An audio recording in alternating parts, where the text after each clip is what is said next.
start gathering until they take their seats. It's happening harder. Excellencies, ladies and gentlemen, you are kindly requested to take your seats.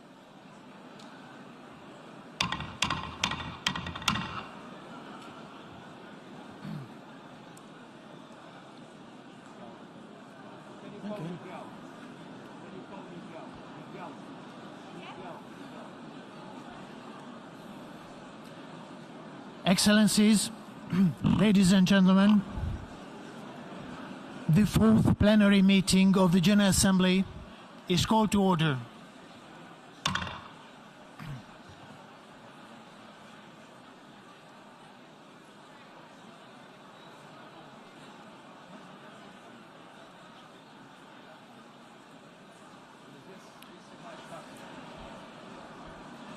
Delegates are kindly requested to take their seats.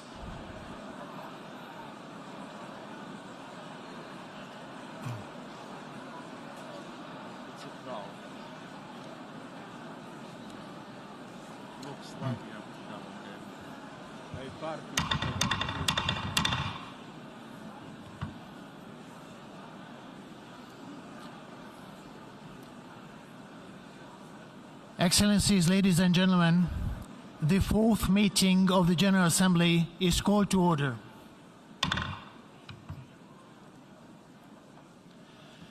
Before proceeding further, I would like to remind members that masks are to be worn by the attendees at all times when indoors, except when directly addressing the meeting.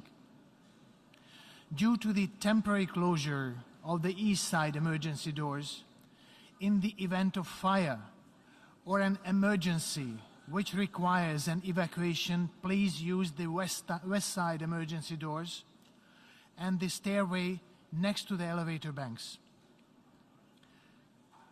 Those in the third and fourth balconies, please use the stairway next to the elevator banks. Before proceeding to the general debate, as announced in the journal, the General Assembly will hear an introduction by the Secretary General of his annual report on the work of the organization, under agenda item 113, in accordance with the resolution 51/241 and notwithstanding of provisions in decision 77/504. We shall proceed accordingly. Now I give the floor to the Secretary General of the United Nations, His Excellency Mr. Antonio Guterres.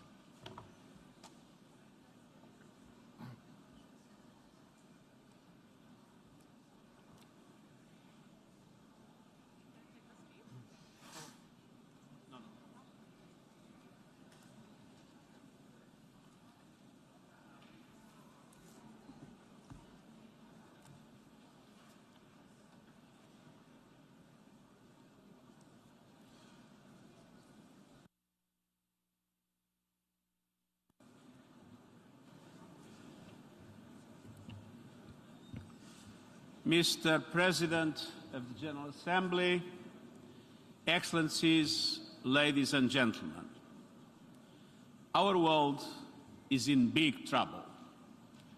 Divides are growing deeper, inequalities are growing wider, and challenges are spreading farther.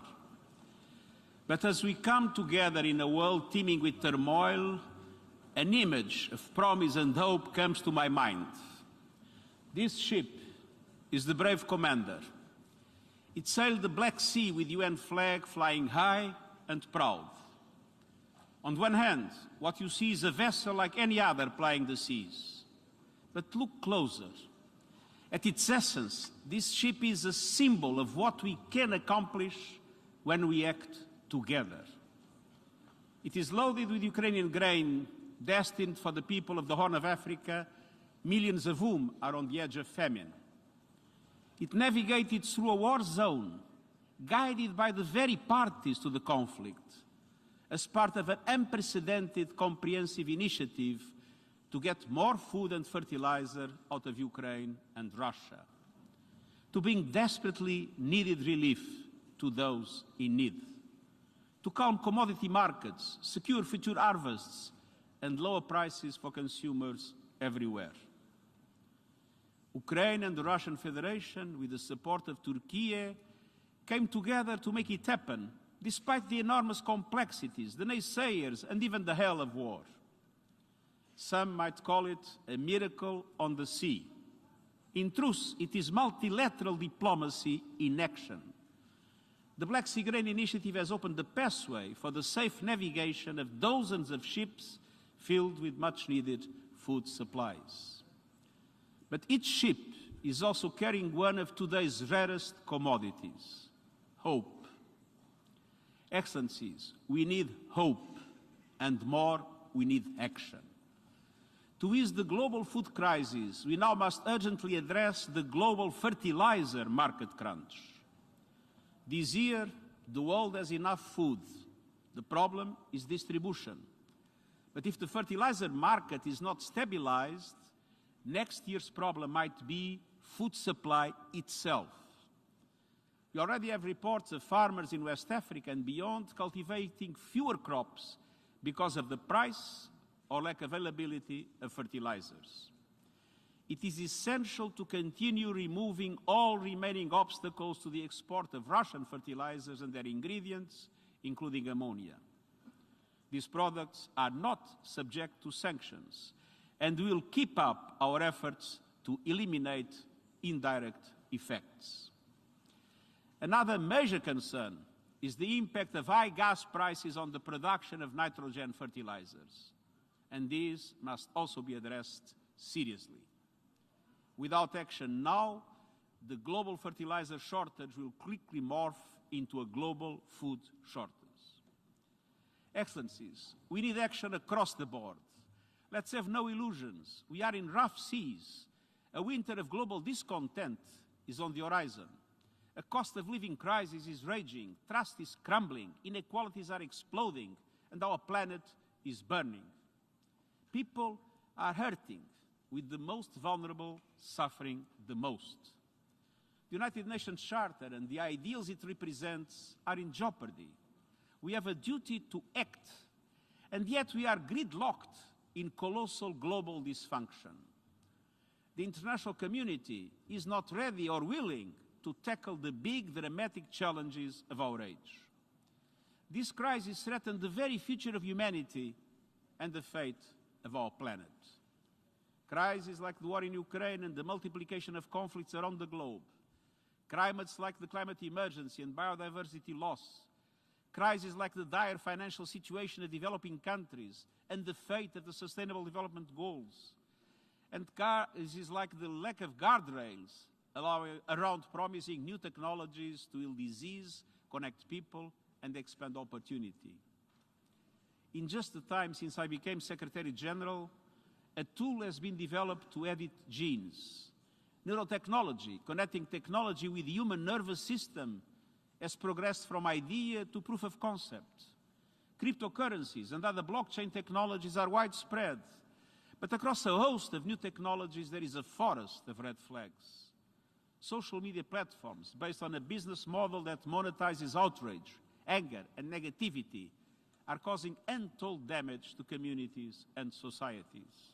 Hate speech, misinformation, and abuse, targeted especially at women and vulnerable groups, are proliferating. Our data is being bought and sold to influence our behavior, while spyware and surveillance are out of control, all with no regard for privacy. Artificial intelligence can compromise the integrity of information systems, the media, and indeed democracy itself. Quantum computing could destroy cybersecurity and increase the risk of malfunctions to complex systems. We don't have the beginnings of a global architecture to deal with any of these. Excellencies, progress on these issues and more is being held hostage by geopolitical tensions. Our world is in peril and paralyzed. Geopolitical divides are undermining the work of the Security Council, undermining international law, undermining trust and people's faith in democratic institutions, undermining all forms of international cooperation. We cannot go on like this. Even the various groupings set up outside the multilateral system by some members of the international community have fallen into the trap of geopolitical divides, like in the G20. At one stage, international relations seem to be moving towards a G2 world. Now we risk ending up with a G nothing. No cooperation, no dialogue, no collective problem solving. But the reality is that we live in a world where the logic of cooperation and dialogue is the only path forward. No power or group alone can call the shots. No major global challenge can be solved with a coalition of the willing. We need a coalition of the world. Excellences, aujourd'hui, je voudrais présenter trois domaines today I want dans to lesquels outline cette three coalition areas mondiale doit where de the toute coalition urgence of the surmonter les world divisions must et agir urgently de overcome concert. divisions and act Il together. s'agit en premier lieu It starts de la mission with a core fondamentale des mission Nations Unies, of the United instaurer Nations, et maintenir achieving la paix. and sustaining peace. Une grande partie de la planète Much of the continue à world's avoir les attention yeux remains rivés sur focused on the l'invasion Russian russe en Ukraine. invasion of Ukraine. La guerre a déclenché une The war has destruction des unleashed violations massives widespread des droits destruction, humains et des droits with humanitaires massive internationaux. violations of human rights and international Les humanitarian dernières law. informations sur la découverte The de latest sites reports funéraires à on Izium burial sont sites extrêmement in perturbantes. Izium are extremely Des milliers de disturbing. civils ont été tués, The fighting des millions de has claimed personnes ont thousands été of lives, déplacées, millions des have been milliards d'individus displaced, dans le monde sont billions touchés. across the world are affected. Nous voyons surgir la We are menace seeing de the divisions threat of dangereuses dangerous entre divisions l'Ouest between et le West Sud. and South. Les risques The pour la paix et risks la to sécurité global mondiale peace sont and immenses. security are Nous devons immense. continuer à œuvrer We pour must la keep paix working for dans le peace respect de la Charte in des line with the Nations Unies United et du Nations droit Charter international. and international law. Dans le même temps, At the les same conflits et time, les crises humanitaires conflicts se and propagent humanitarian crises souvent are loin spreading, des projecteurs. often far from Le the déficit spotlight. de financement de notre appel The humanitaire funding gap mondial for a global s'élève à humanitarian 32 appeal milliards de dollars, stands at le plus $32 important billion, jamais enregistré. the widest gap ever. Hélas, on ne compte plus les crises. Upheaval En abounds. Afghanistan, l'économie est en In ruine. Afghanistan, Plus de la the moitié de la economy is in population est en proie à ruins. des niveaux de Over faim half of all extrêmes, Afghans tandis que face les droits extreme humains, et en levels of particulier hunger, les droits des while femmes human et des rights, filles, particularly the sont rights of bafoués. women and girls, are being En trampled. République démocratique du Congo, le groupe In the armé de Democratic l'Est Republic of the terrorise les Congo, civils armed et attise groups in les the tensions east are régionales. terrorizing civilians Dans and la Corne de inflaming l'Afrique, une regional sécheresse sans tensions. précédent In the Horn menace of la vie Africa, et les moyens de an subsistance de 22 millions de unprecedented drought is threatening the lives En and Éthiopie, livelihoods of les 22 combats ont million repris. people. Soulignant In l'urgence Ethiopia, pour les parties fighting de has cesser les resumed, hostilités underscoring et de the need for the revenir à la parties table to des immediately négociations cease sous les hostilities Unions africaines. and return to the peace table. Haïti, les In gangs Haiti, détruisent les gangs fondements are mêmes de la destroying the société. very building blocks En of Libye, les divisions society. continuent de mettre le In pays en Libya, péril. divisions continue Irak, to les jeopardize the tensions actuelles country. compromettent la In Iraq, stabilité. divisions, Et en Israël et en Palestine, or les rather, cycles de ongoing violence tensions sous threaten l'occupation stability. se poursuivent. In Israel Et and les Palestine, perspectives de paix cycles of fondées sur violence une solution under à the deux occupation États continue ne cessent de as s'éloigner. prospects for peace based on a two-state Myanmar, solution les grow foyers de ever situation more distant. humanitaire et des droits In humains, Myanmar, the appalling ainsi que les conditions de humanitarian, sécurité human rights, and s'aggravent de security jour en situation jour. is deteriorating Au Sahel, by the day. l'insécurité In the et les Sahel, activités terroristes alarming atteignent des levels niveaux of alarmants, insecurity and terrorist tandis que les activity besoins amidst humanitaires rising ne cessent de humanitarian croître. needs continue to En grow. Syrie, In la Syria, violence et les violence difficultés and règnent hardship toujours, still et la prevail. liste est encore longue. The list goes Pendant ce on. temps, Meanwhile, les menaces de recours nuclear aux armes saber-rattling nucléaires et les risques and pesant threats sur to la the safety sécurité of des nuclear centrales plants nucléaires are ne adding font to qu'ajouter global à instability. l'instabilité planétaire. Les parties à la conférence The review d'examen du conference traité of sur the la Nuclear non-prolifération Non-Proliferation des armes nucléaires Treaty n'ont pas failed réussi to à reach trouver de consensus, consensus, and a et nuclear l'accord sur deal le with nucléaire avec Iran l'Iran remains semble elusive. encore lointain. Il y a toutefois quelques But lueurs there d'espoir. are some glimmers Au of hope. Yémen, la trêve nationale In est Yemen, fragile, mais the elle tient nationwide toujours. truce En is Colombie, fragile but le holding. processus de paix In prend Colombia, the racine. peace Et process partout, is nous avons taking besoin root. d'une action bien plus concertée, We need ancrée much dans le more respect concerted du droit action everywhere, international anchored in et respect la for protection international des law droits and the humains. protection of human rights. Dans un monde In qui this se splintering déchire, world, nous we devons need créer to des create mécanismes de mechanisms dialogue of et de dialogue médiation and mediation to heal divides. This is why I outlined elements of a new agenda for peace in my report on our common agenda.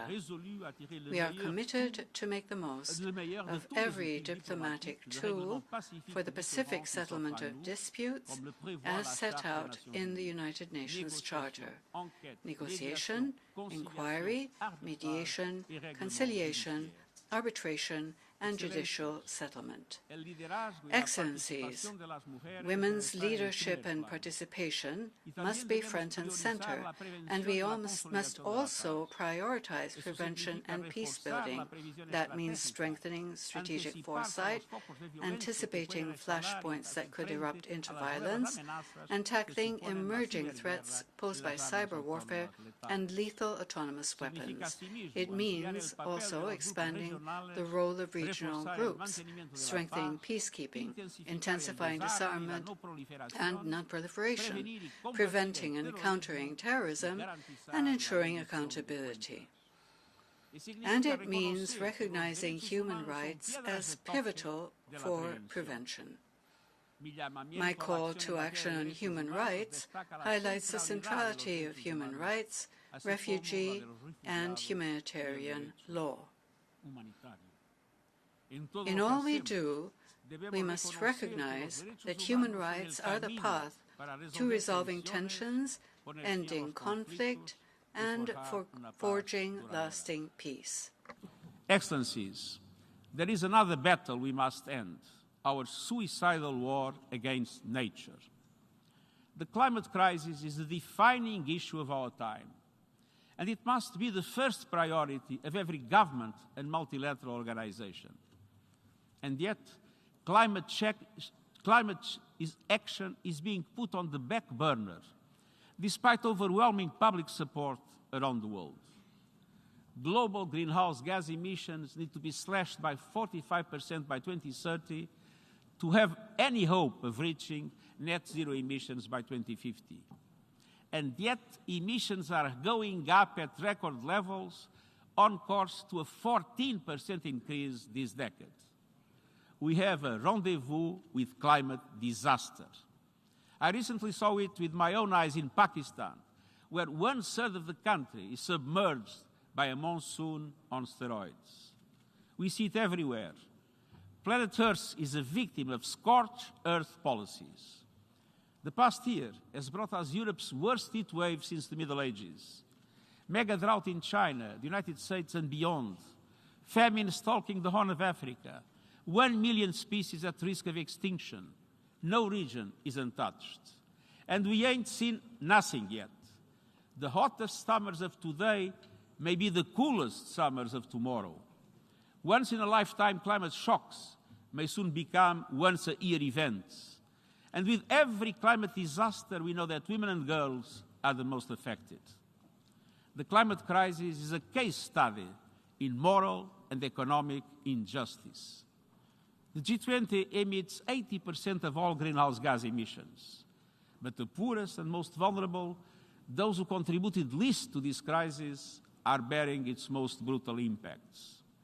Meanwhile, the fossil fuel industry is feasting on hundreds of billions of dollars in subsidies and windfall profits, while households' budgets shrink and our planet burns. Excellencies, let's tell it like it is. Our world is addicted to fossil fuels, and it's time for an intervention. We need to hold fossil fuel companies and their enablers to account. And that includes the banks, private equity, asset managers, and other financial institutions that continue to invest and underwrite carbon pollution. It includes the massive public relations machine raking in billions to shield the fossil fuel industry from scrutiny. Just as they did for the tobacco industry decades before, lobbyists and spin doctors have spewed harmful misinformation. Fossil fuel interests need to spend less time averting a PR disaster and more time averting a planetary one. Of course, fossil fuels cannot be shut down overnight. A just transition means leaving no person or country behind. But it's high time to put fossil fuel producers, investors, and enablers on notice. Polluters must pay. And today I'm calling on all developed economies to tax the windfall profits of fossil fuel companies.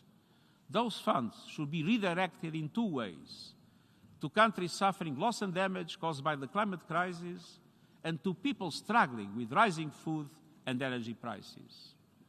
As you heard to the COP27 UN Climate Conference in Egypt, I appeal to all leaders to realize the goals of the Paris Agreement. Lift your climate ambition. Listen to your people's calls for change. Invest in solutions that lead to sustainable economic growth. And let me point to three. First, renewable energy. It generates 3 times more jobs. It's already cheaper than fossil fuels, and it's the best way to energy security, stable prices, and new industries. But developing countries need help to make this shift, including through international coalitions to support just energy transitions in key emerging economies. Second, helping countries adapt to worsening climate shocks. Resilience building in developing countries is a smart investment in a reliable supply chains, regional stability, and orderly migration. Last year in Glasgow, developed countries agreed to double adaptation funding by 2025. These must be delivered in full as a starting point. At minimum, adaptation must make up half of all climate finance. And multilateral development banks must step up and deliver. Major economies are their shareholders and must make it happen. Third, addressing loss and damage for disasters. It's high time to move beyond endless discussions. Vulnerable countries need meaningful action. Loss and damage are happening now, hurting people and economies now, and must be addressed now, starting at COP27. This is a fundamental question of climate justice, international solidarity, and trust. And at the same time, we must make sure that every person, community, and nation has access to effective early warning systems within the next 5 years. And we must address the biodiversity crisis by making the December UN Biodiversity Conference a success. The world must agree on a post-2020 global biodiversity framework, one that sets ambitious targets to halt and reverse biodiversity loss, provides adequate financing, and eliminates harmful subsidies that destroy ecosystems on which we all depend. And I also urge you to intensify efforts to finalize an international legally binding agreement to conserve and sustainably use marine biological diversity. We must protect the ocean now and for the future. Excellencies, the climate crisis is coming on top of other heavy weather. A once-in-a-generation global cost of living crisis is unfolding, turbocharged by the war in Ukraine. Some 94 countries, home to 1.6 billion people, many in Africa, face a perfect storm. Economic and social fallout from the pandemic, soaring food and energy prices, crushing debt burdens, spiraling inflation, and the lack of access to finance. These cascading crises are feeding on each other, compounding inequalities, creating devastating hardship, delaying the energy transition, and threatening global financial meltdown. Social unrest is inevitable, with conflict not far behind. And it doesn't have to be this way. A world without extreme poverty, want, or hunger is not an impossible dream. It is within reach. This is the world envisaged by the 2030 Agenda and the Sustainable Development Goals. But it is not the world we seem to have chosen. Because of our collective decisions, sustainable development everywhere is at risk. The SDGs are issuing an SOS. Even the most fundamental goals on poverty, hunger, and education are going into reverse. More people are poor, more people are hungry, more people are being denied health care and education. Gender equality is going backwards, and women's lives are getting worse, from poverty to choices around sexual and reproductive health to their personal security. Excellencies, developing countries are getting hit from all sides, and we need concerted action. Today, I'm calling for the launch of an SDG stimulus led by the G20 to massively boost sustainable development for developing countries. The upcoming G20 summit in Bali is the place to start. This SDG stimulus has 4 components. First, multilateral development banks, the World Bank and regional counterparts must increase concessional funding to developing countries linked to investments in the sustainable development goals. And the banks themselves need more finance immediately. And then they need to lift their borrowing conditions and increase their appetite for risk so the funds reach all countries in need. Developing countries, particularly small island developing states, face too many obstacles in accessing the finance they need to invest in their people and their future. Second, debt relief. The debt service suspension initiative should be extended and enhanced. But we also need an effective mechanism of debt relief for developing countries, including middle-income countries in debt distress. Creditors should consider debt reduction mechanisms, such as debt climate adaptation swaps. And this could have saved lives and livelihoods in Pakistan, which is drowning not only in floodwater, but in debt. Lending criteria should go beyond gross domestic product and include all the dimensions of vulnerability that affect developing countries. Third, an expansion of liquidity.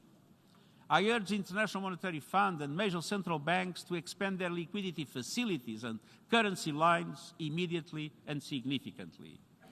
Special drawing rights play an important role in enabling developing countries to invest in recovery and the SDGs. But they were distributed according to existing quotas, benefiting those who need them least. We have been waiting for a reallocation for 19 months, and the amounts we hear about are minimal.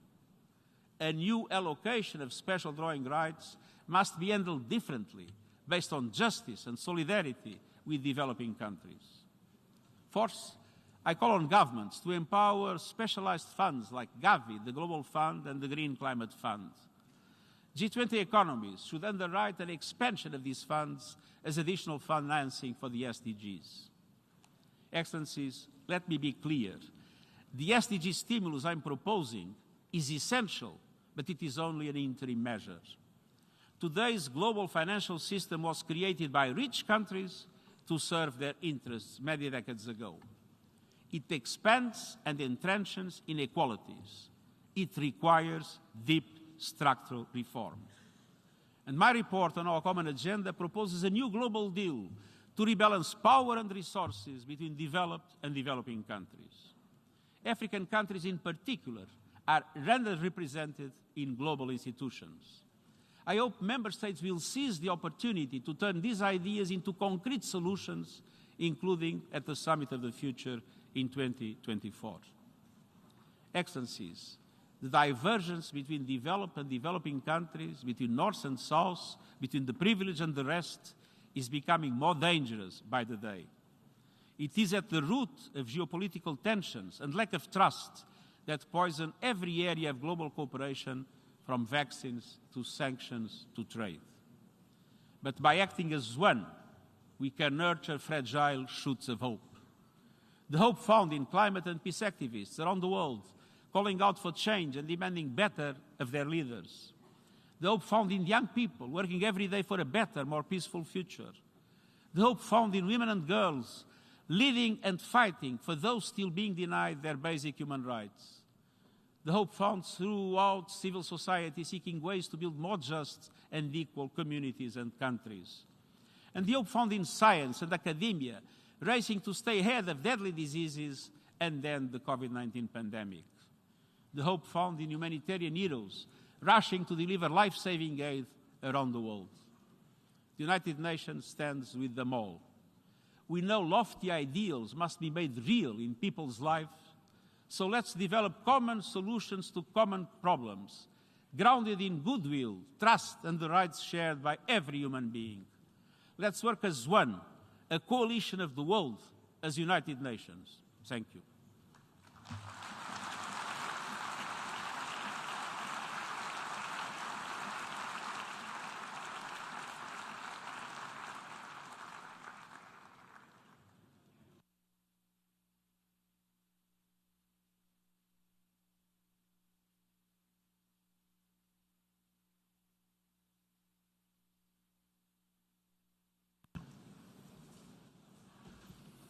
I thank the Secretary General.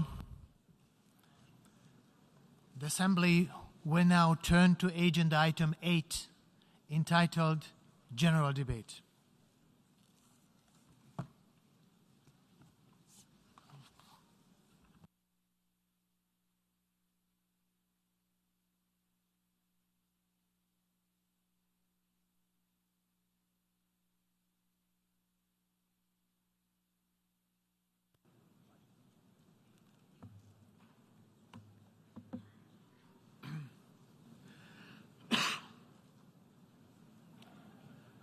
Mr. Secretary General,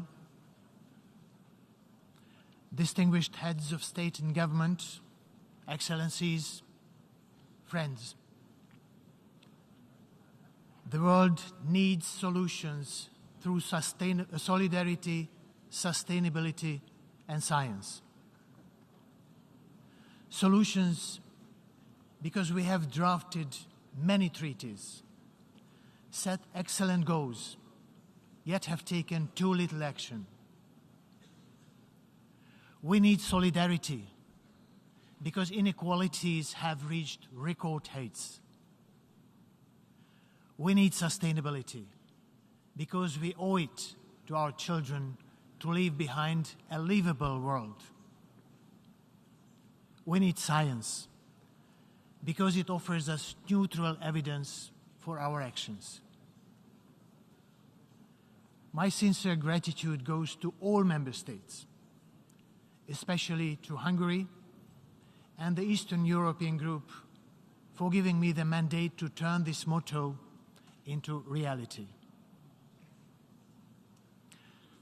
Excellencies, we gather today at the most consequential moment of the last 4 decades. Des chaleurs extrêmes aux inondations dévastatrices. Extreme flooding, extreme heat, climate change is shared by our communities. Our consumption and our means of production are tearing our planet apart from the earth to the sky. We are living in an ongoing state of humanitarian crisis. أكثر من 300 مليون شخص في حاجة ماسة للمساعدات الإنسانية 300 million people are urgently need humanitarian assistance and protection. قدرها 10% منذ يناير. And this is an increase of 10% since last January. العالمية إلى المستويات World food crisis has reached an alarming level because of climate change, conflict, and the COVID-19 pandemic. وفي الأشهر الستة الماضية دفع تضخم أسعار الغذاء والطاقة 70 مليون The شخص food and the energy crisis have pushed at least 70 million people into poverty. Inflation, in the meantime, is at the highest level over the past 40 years. 1/4 of the entire population of the planet is living in conflict areas, in areas where armed hostilities take place or where there is political instability. Violence has rarely been as harsh throughout the world before. Who would have imagined that war would return to Europe? That the nuclear threat would be back in political discourse to settle a dispute with a neighbor? It has been 203 days since the General Assembly adopted a resolution condemning the military aggression against Ukraine. Unfortunately, the bloodshed and the suffering have not stopped yet. In that time, the United Nations, as we heard, and its partners have offered food and shelter to millions of refugees from that country. A landmark agreement on commercial grain exports from the world's best breadbasket offers hope. Diplomacy is at work to release fertilizers so that the shortage we see today do not become the famines of the next year. UN nuclear inspectors are at one of Europe's key nuclear sites, preventing a possible catastrophe. Excellencies, the theme of our 77th General Debate is a watershed moment, transformative solutions to interlocking challenges. I stand in solidarity with the people of Pakistan, where devastating floods washed away hundreds of villages. You have seen the heart-wrenching scenes of devastation. This can be a window into our future. However, in tackling climate change, we have the solutions. These are rooted in the advancement we have made in science cooperation and climate diplomacy.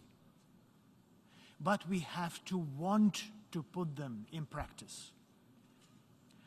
The International Panel on Climate Change has proven an invaluable tool for supporting political decisions to combat climate change and to adapt to its consequences. We should consider replicating its success in the areas of water, energy, food, and biodiversity. This would give us a universally accepted scientific foundation for action. Once this high-level week is over, I plan to launch a series of consultations with the scientific community, asking them to help us, bringing the knowledge from microphones, from microscopes to microphones. The 77th session of the General Assembly will be key to preparing the SDG Summit in 2023 and the Summit of the Future in 2024. Next year, we will assess SDG 6 at the UN Water Conference, the first since 1977. This call could not be more urgent. Water is set to be the next major driver of conflict worldwide. The problem of water is threefold: too much, not enough, not safe. We have the chance to make a difference in the lives of 2.1 billion people who lack access to clean water.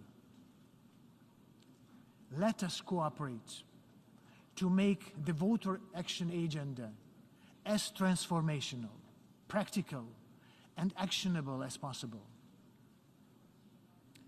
During this session, we will also assess the Sendai framework and come to conclusions to improve resilience against disasters.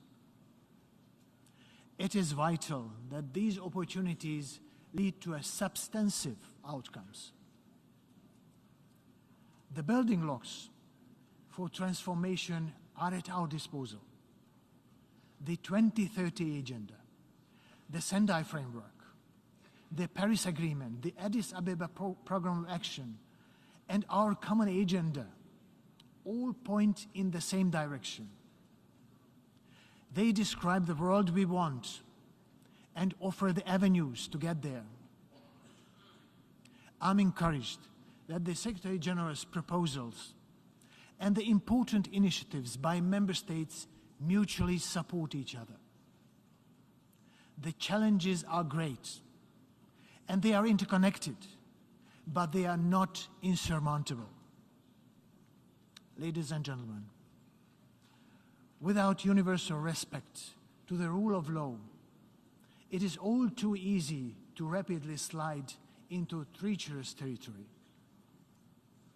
As we all know, in time of crisis, human rights are the first to be compromised. When human rights are under threat, it is our smoke signal, our call to action. It would be remiss to speak of human rights without addressing a fundamental issue found to be lacking in most societies around the world. It is women's right.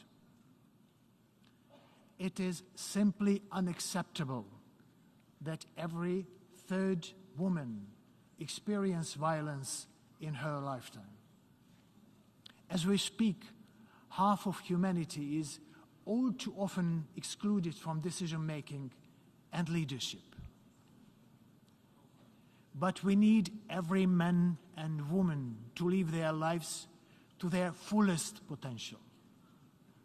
It is only by ensuring the inclusion of all, valuing the knowledge of all, that we will find solutions to the challenges we face.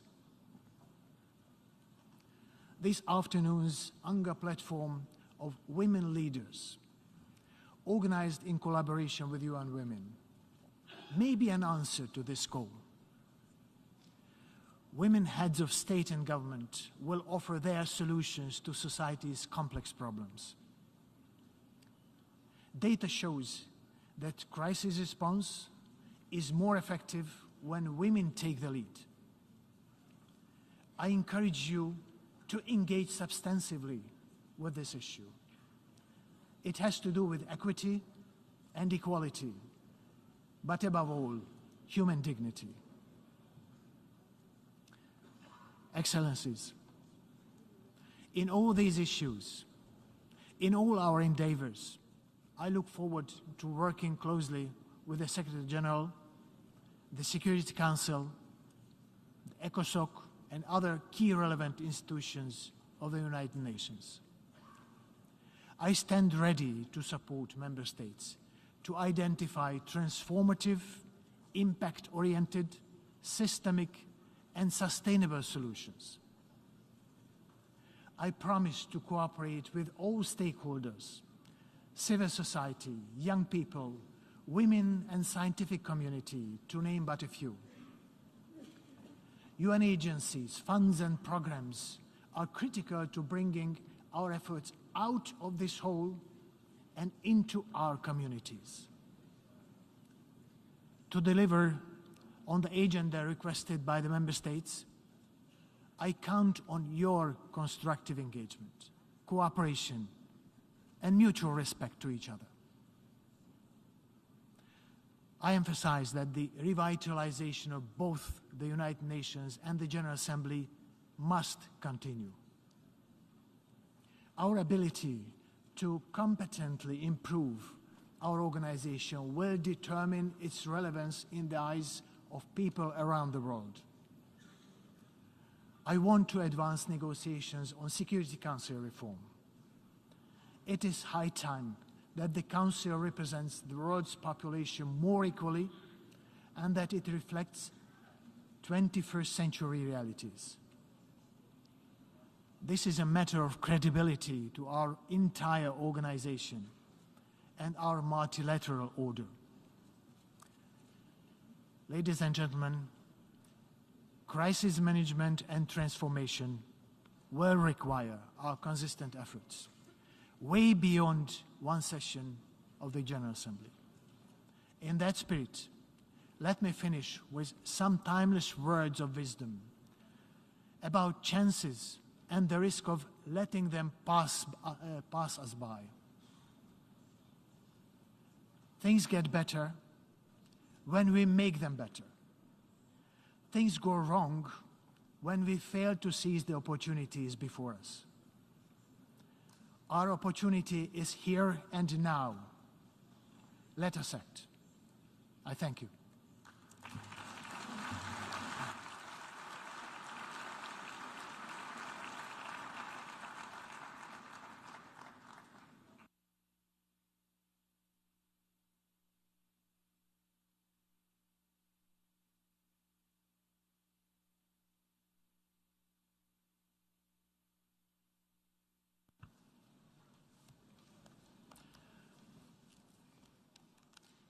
distinguished delegates,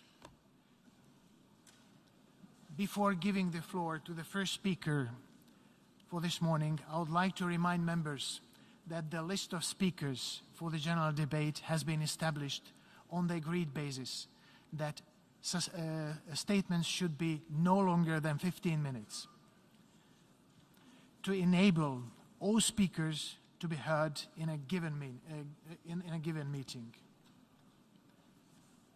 Within this time frame, I would like to appeal to speakers to deliver their statement at a reasonable pace so that interpretation into the other official United Nations languages may be provided properly. I would also like to draw your attention to the decision taken by the General Assembly at previous sessions, namely that the practice of expressing congratulations inside the General Assembly hall after a speech has been delivered is strongly discouraged. After delivering their statements from the rostrum, speakers are invited to exit the General Assembly hall through room GA 200, located behind the podium, before returning to their seats. May I take it that the General Assembly agrees to proceed in this manner during the general debate of the 77th session? It is so decided. Finally, I should like to draw the attention of members that during the general debate, official photographs of all the speakers are taken by the Department of Global Communications. Members interested in obtaining these photographs are requested to contact the Photo Library of the United Nations. The Assembly will hear an address by His Excellency Jair Messias Bolsonaro, President of the Federal Republic of Brazil. I request the protocol to escort His Excellency.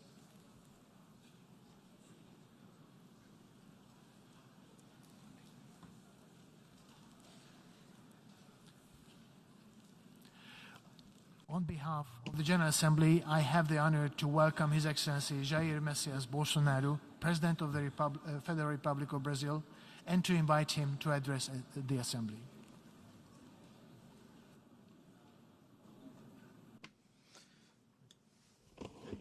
Hello, testing the English channel. Okay. This is the English channel. Mr. Shaba Karosi, President of the 77th General Assembly of the United Nations. Mr. Antonio Guterres, Secretary General of the United Nations.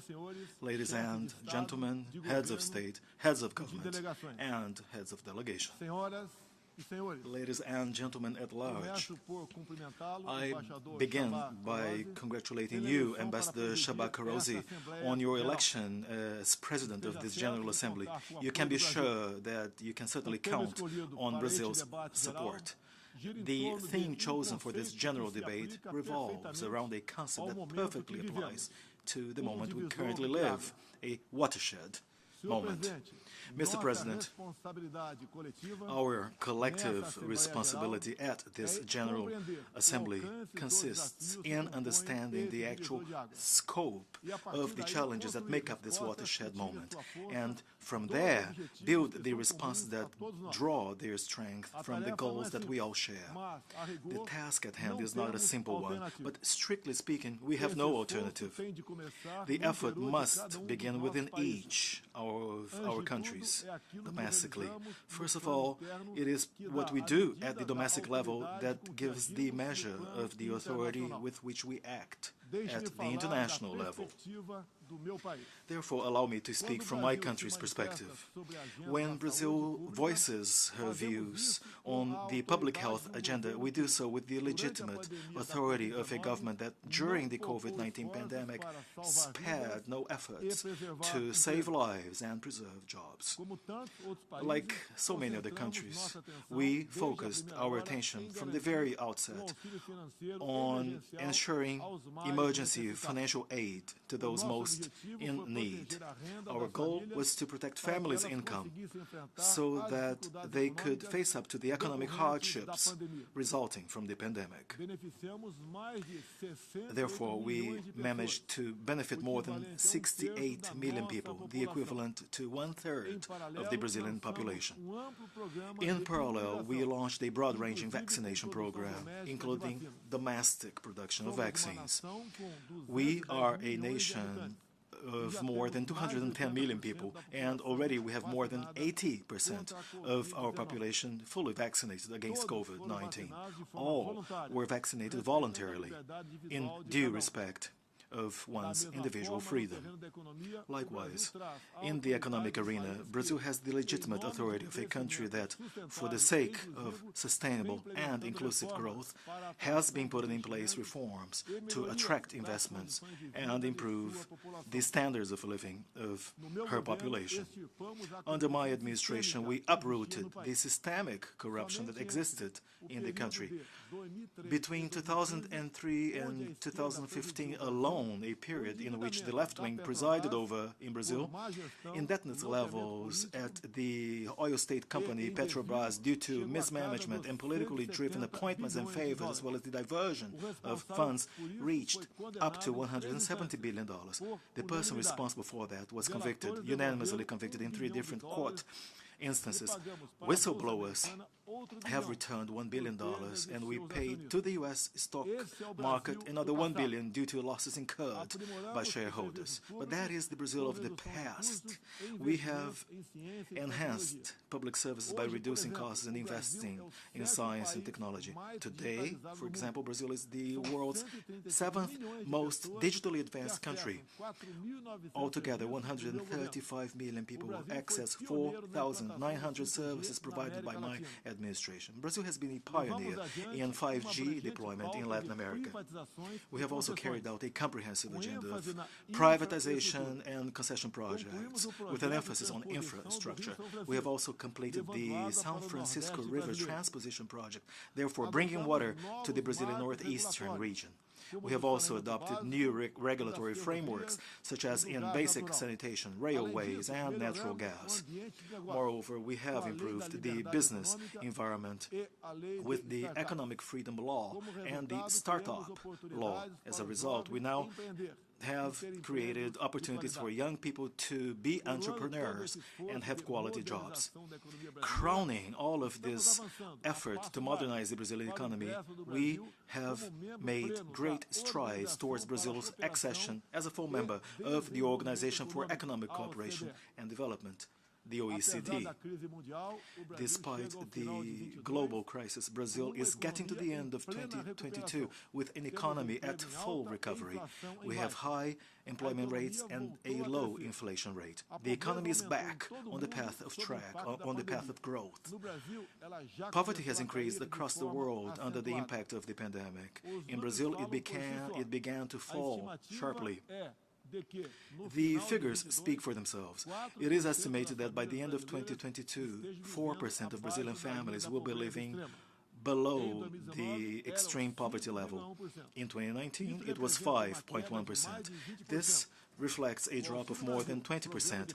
The Brazil Aid Program, a minimum income country designed and established by my administration during the pandemic, currently meets the needs of 20 million families and pays out $4 a day to the poorest families in the country.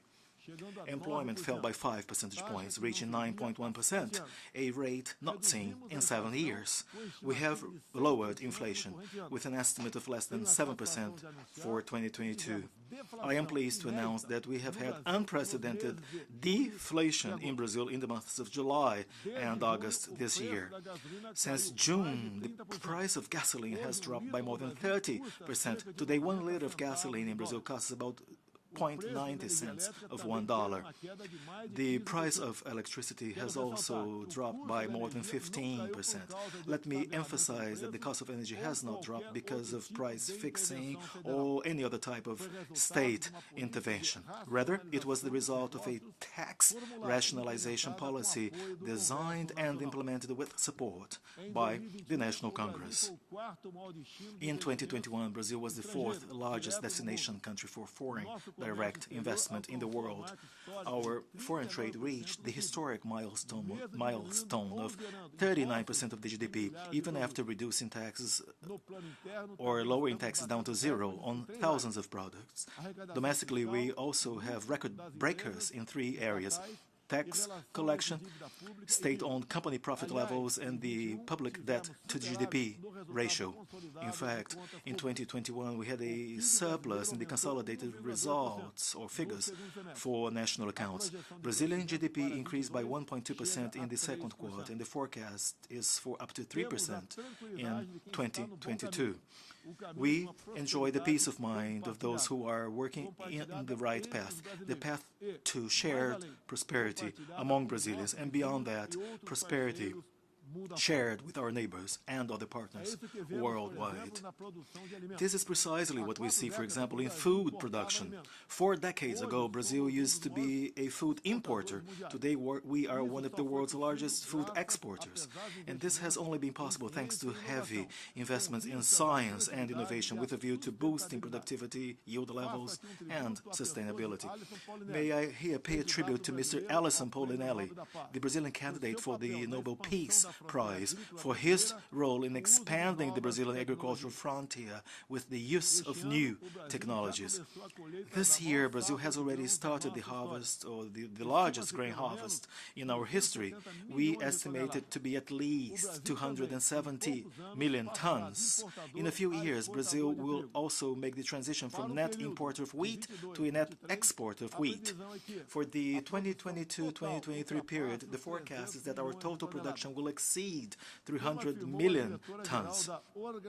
As stated by Director General of the World Trade Organization in a recent visit to Brazil, she stated that if it were not for Brazilian agribusiness, the planet would go hungry, since we feed more than 1 billion people worldwide. Our agribusiness is a source of national pride. Mr. President, I also wish to call to mind here that also in the field of sustainable development, Brazil's track record of achievements is a source of credibility for our country's international action. As regards the environment and sustainable development, Brazil is part of the solution and stands as a reference to the world. 2/3 of all of the Brazilian territory remain untouched, covered by native vegetation, precisely as it were when Brazil was first discovered in the 1500s. In the Brazilian Amazon region, an area as big as Western Europe, more than 80% of the rainforest remains untouched and pristine, contrary to what is often reported by the mainstream national and international media. It is absolutely key and essential that when taking care of the environment, we do not overlook people. The Amazon region is home to more than 20 million people, including indigenous people and riverside dwellers, whose livelihood depends on some form of economic use of the forest. We have brought internet connectivity to more than 100,000 rural schools and more than 500 indigenous communities. Brazil began its energy transition almost half a century ago in response to the oil crises of that time. Today, we have a modern and sustainable biofuel industry, an industry that currently positively contributes to the cleanest energy mix among G20 countries. About 84% of our electricity or energy mix is currently renewable, and this is a goal that many developed countries hope to achieve only after 2040 or 2050. Last year, Brazil was chosen or declared by the United Nations as a global transition for energy transition. We have the potential to become a major global exporter of clean energy. We have a surplus already being built up, which can reach more than 100 gigawatts between biomass, onshore wind projects, and solar projects, in addition to the untapped opportunity of 700 gigawatt offshore wind farms, with one of the lowest production costs in the world. These sources will produce green hydrogen for export. Part of this 100% clean energy opens the possibility for us to become suppliers of highly competitive industrial projects, especially in the Brazilian Northeast, with one of the smallest carbon footprints in the world. The Sustainable Development Agenda is impacted in many ways by threats to international peace and security. We all built the United Nations from the ruins of the Second World War in the last century. What motivated us back then was the determination to avoid a repetition of the cycle of destruction that marked the first half of the 20th century. To a certain extent, in hindsight, we can say that we were successful. But today, the conflict in Ukraine serves as a warning. A reform of the UN system is essential for us to find world peace. In the specific case of the Security Council, after 25 years of debate, it is clear that we must look for innovative solutions. Brazil addresses this topic based on an experience that goes way back and dates back to the very beginnings of the United Nations. It is now the 11th time that we hold a non-permanent seat at the UN Security Council. We have sought to offer our very best to achieve peaceful and negotiated solutions to international conflicts, always guided by the UN Charter and international law. Brazil also has an extensive history of participation in UN peacekeeping operations. From Suez to Angola, from Haiti to Lebanon, we have always supported peacekeeping. We have also contributed to peace by opening peacekeeping. We have also contributed to peace by opening up our borders to those seeking a chance to restart their lives in our country. Since 2018, over 6 million Venezuelan brothers have been forced to leave their country. Many of them came to Brazil. Our response to this challenge was Operation Welcome, which has become an international benchmark reference. More than 350,000 Venezuelan nationals have found in Brazilian territory emergency assistance, protection, documentation, and the possibility of a fresh start. All of them have had access to the labor market, to public services, and to social benefits. In recent months, around 600 Venezuelans have arrived in Brazil every day on foot, the vast majority of which are women and children, weighing on average 15 kilos less than before, and running away from violence and hunger. The Brazilian humanitarian reception policy goes beyond Venezuela. We have also welcomed Haitians, Syrians, Afghans, and Ukrainians. Mr. President, the conflict in Ukraine has been going on for 7 months already, and it is a source of great concern, not only in Europe, but throughout the world.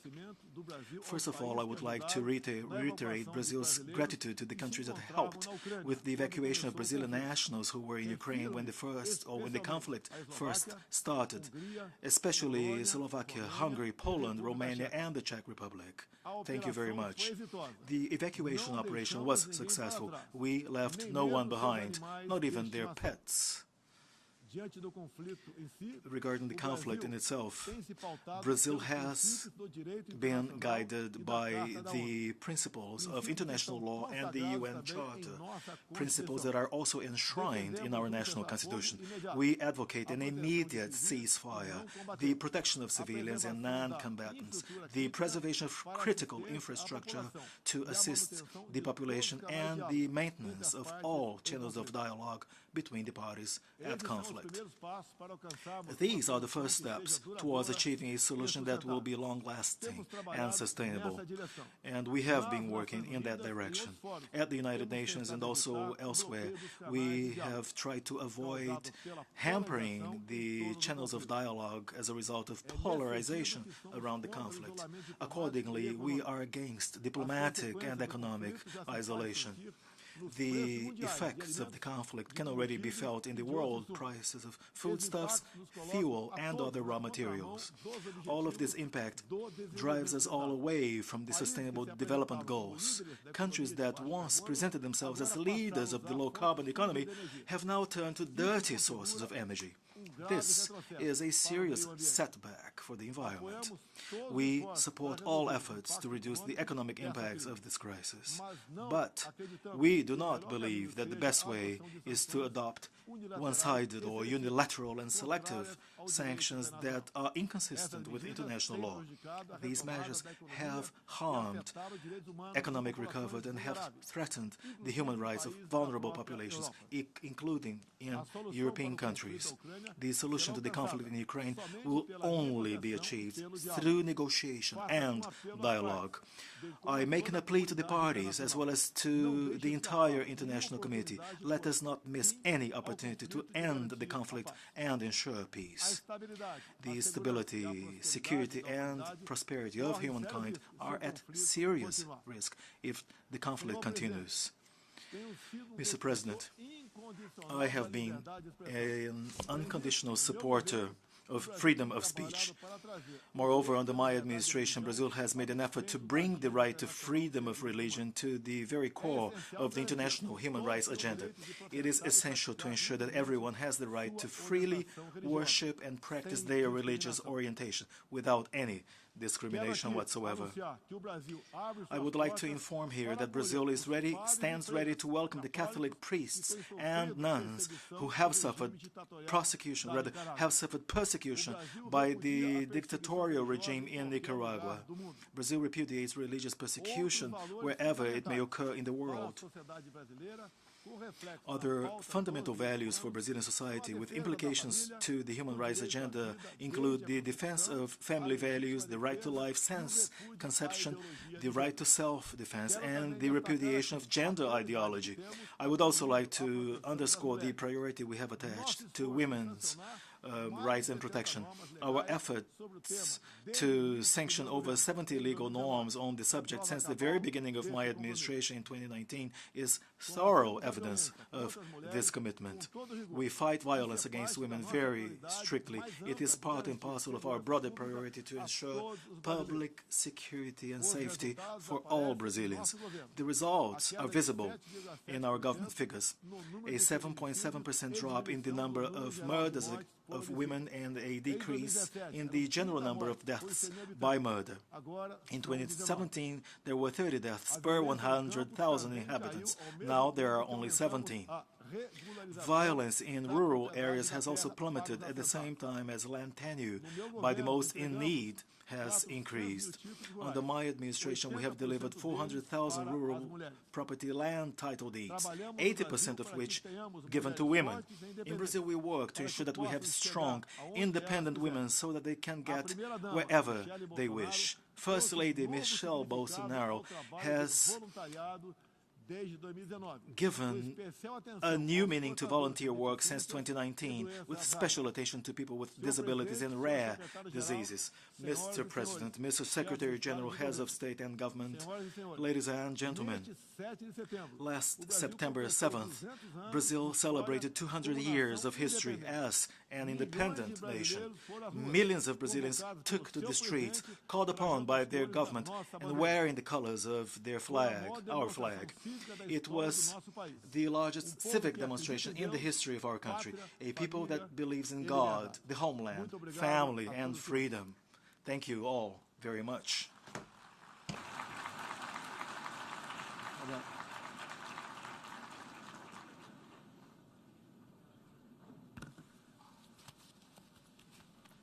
On behalf of the Assembly, I wish to thank the President of the Federal Republic of Brazil for the statement just made, and I request the protocol to escort His Excellency. The Assembly will hear the address by His Excellency Macky Sall, President of the Republic of Senegal. I request the protocol to escort His Excellency. On behalf of the General Assembly, I have the honor to welcome His Excellency Macky Sall, President of the Republic of Senegal, and invite him to address the Assembly. Merci beaucoup, Thank you very much, Mr. President of the General Assembly, dear colleagues, Secretary General, ladies and gentlemen, distinguished delegates. Mr. President, on behalf of the African Union, I would like to express my thanks to your predecessor and wish you every success in the discharge of your duties. I reiterate our support to the Secretary General, Antonio Guterres, as he carries out his delicate mission in the service of member states. Since our last session, the world has become more dangerous and more uncertain under the combined grip of global warming, security and health perils, and the war in Ukraine. The theme of this session reflects the urgent need to act together to ease tensions, to heal our planet, reduce persistent north-south inequalities, and reinstate the importance of multilateralism. The Security Council is called upon to address this first and foremost, to make sure that all threats to international peace and security, including in Africa, are handled in the same way. Terrorism, which is gaining ground on the continent, is not just an African matter. It is a global threat that falls under the primary responsibility of the Council, as it is the guarantor of the collective security mechanism under the charter of our organization. We, therefore, urge the Council to engage more with us in the fight against terrorism in Africa, and to do this with more appropriate mandates and more substantial resources. Furthermore, the African Union once again calls for the lifting of foreign sanctions against Zimbabwe. These harsh measures continue to fuel a sense of injustice against an entire people and to aggravate their suffering in these times of deep crisis. In the Middle East, we reiterate the right of the Palestinian people to a viable state, living side by side in peace with the State of Israel, each within secure and internationally recognized borders. We call for a de-escalation and a cessation of hostilities in Ukraine, as well as for a negotiated solution to avoid the catastrophic risk of a potentially global conflict. The negotiations and discussions are the best tools we have to promote peace. I launch an appeal to put together a high-level mediation mission to which the African Union stands ready to contribute. Nearly 80 years after the birth of the United Nations system and the Bretton Woods institutions, it is time for a fairer, more inclusive global governance that is more adapted to the realities of our time. It is time to overcome the reticence and to deconstruct the narratives that persist in confining Africa to the margins of decision-making circles. It is time to heed Africa's just and legitimate demand for Security Council reform, as reflected in the Esselwini Consensus. In the same vein, I reaffirm our request for the African Union to be granted a seat in the G20 so that Africa can finally be represented where decisions that affect 1,400,000,000 Africans are being taken. I would like to extend my warmest thanks to the partners who have already expressed their support and invite others to give favorable consideration to our candidacy.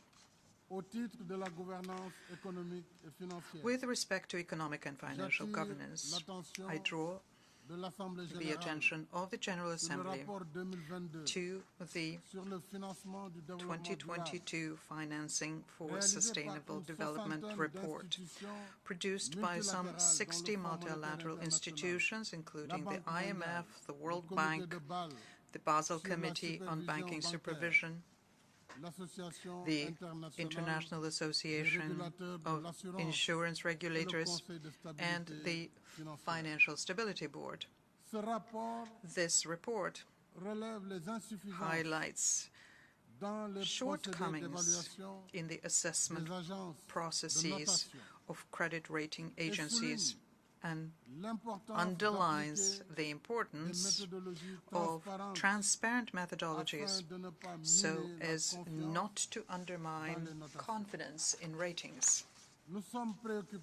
We are concerned by the fact that the perception of risk in Africa continues to be higher than the actual risk, which increases the cost of insurance premiums and undermines the competitiveness of our economies. And this is why Africa is renewing its proposal to the Global Crisis Response Group on Food, Energy and Finance to engage in conjunction with the G20, the IMF and the World Bank in a constructive dialogue with the ratings agencies on improving their working and assessment methods. In the same spirit, given the unprecedented scale of the global economic crisis, the African Union reiterates its call for the partial reallocation of special drawing rights, so needed for the developing countries first and foremost, and the implementation of the G20 Debt Service Suspension Initiative. Ladies and gentlemen, the unprecedented shock further destabilizes the weakest economies and makes their need for liquidity ever more pressing, so as to mitigate the effects of widespread inflation and support the most vulnerable households and social strata, especially the young people and women. In addition to that, there is the need to address new and old health emergencies, including cancer, the silent killer that continues to claim millions of lives across the world. I call for a general mobilization in favor of the International Atomic Energy Agency's Ray of Hope campaign to strengthen the capacities of member countries, particularly in Africa, in the fight against cancer, using nuclear technologies such as medical imaging, nuclear medicine, and radiotherapy. Mr. President, ladies and gentlemen, with the COP27 in Sharm el-Sheikh in Egypt only a few weeks away, Africa reiterates its commitment to the Paris Climate Agreement. At the same time, we wish to reach a consensus for a fair and equitable energy transition as was called for at the Africa-Europe Summit last February, at the enlarged session of the G7 Summit in June, and recently at the Africa Adaptation Finance Forum in Rotterdam. It is legitimate, fair, and equitable that Africa, the continent that pollutes the least and lags furthest behind in the industrialization process, should exploit its available resources to provide basic energy so as to improve the competitiveness of its economy and achieve universal access to electricity. I will recall that today, more than 600 million Africans still live without electricity. Let us also work towards the goal of mobilizing $100 billion per year to support developing countries' adaptation efforts and to finance the African Adaptation Acceleration Program under the auspices of the African Development Bank and the Global Center for Adaptation. Moreover, we see adaptation funding not as aid, but rather as a contribution by industrialized countries to a global partnership of solidarity in return for efforts made by developing countries to avoid the polluting patterns that have plunged the planet into the current climate emergency. Mr. President, over and above the current emergencies, I have come to convey the message of a continent determined to work with all of its partners in a relational ethic of a dialogue of confidence and trust and mutual respect. I have come to say that Africa has suffered enough of the burden of history, that it does not want to be the place of a new Cold War, but rather a pole of stability and opportunity open to all of its partners on a mutually beneficial basis. I have come to say that we do not ignore that Africa, faced with challenges which need to be pacified and stabilized. But I have also come to say that we also have Africa as a provider of solutions, with an area of 30 million square kilometers, its human resources, with its more than 60% of the world's arable land, its mineral, forest, water, and energy resources. Yes, we have the Africa of solutions, with governments on the job, on a daily basis. We have vibrant and creative young people who innovate, who are entrepreneurial and who succeed. We have millions of men and women who work hard to feed, educate, and care for their families, who invest, who create wealth, and who generate jobs. This Africa of solutions wants to engage with all of its partners in a reinvented relationship that transcends the prejudice that whoever is not with me is against me. We want a multilateralism that is open and respectful of our differences, because the United Nations system, born out of the ashes of war, can only win the support of one and all on the basis of shared ideals and not local values erected as universal norms. It is by working together, respecting our differences, that we will restore the strength and vitality of the United Nations raison d'etre, which is to save present and future generations from the scourge of war, to advance the peaceful coexistence of peoples, and to foster progress by creating better living conditions for all.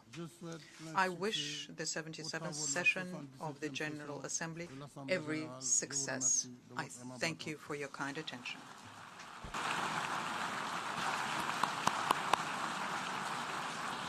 On behalf of the Assembly, I wish to thank the President of the Republic of Senegal for the statement just made, and I request the protocol to escort His Excellency.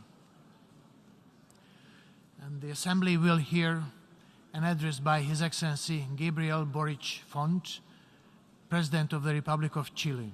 I request the protocol to escort His Excellency. On behalf of the General Assembly, I have the honor to welcome His Excellency Gabriel Boric Font, President of the Republic of Chile, and to invite him to address the Assembly.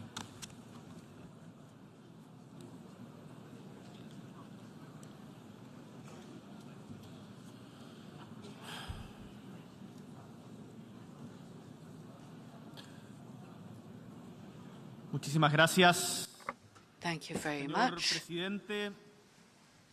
President, Secretary General, distinguished heads of state and government, distinguished guests, for me, it is an honor to be able to be with you at this General Assembly for the first time today.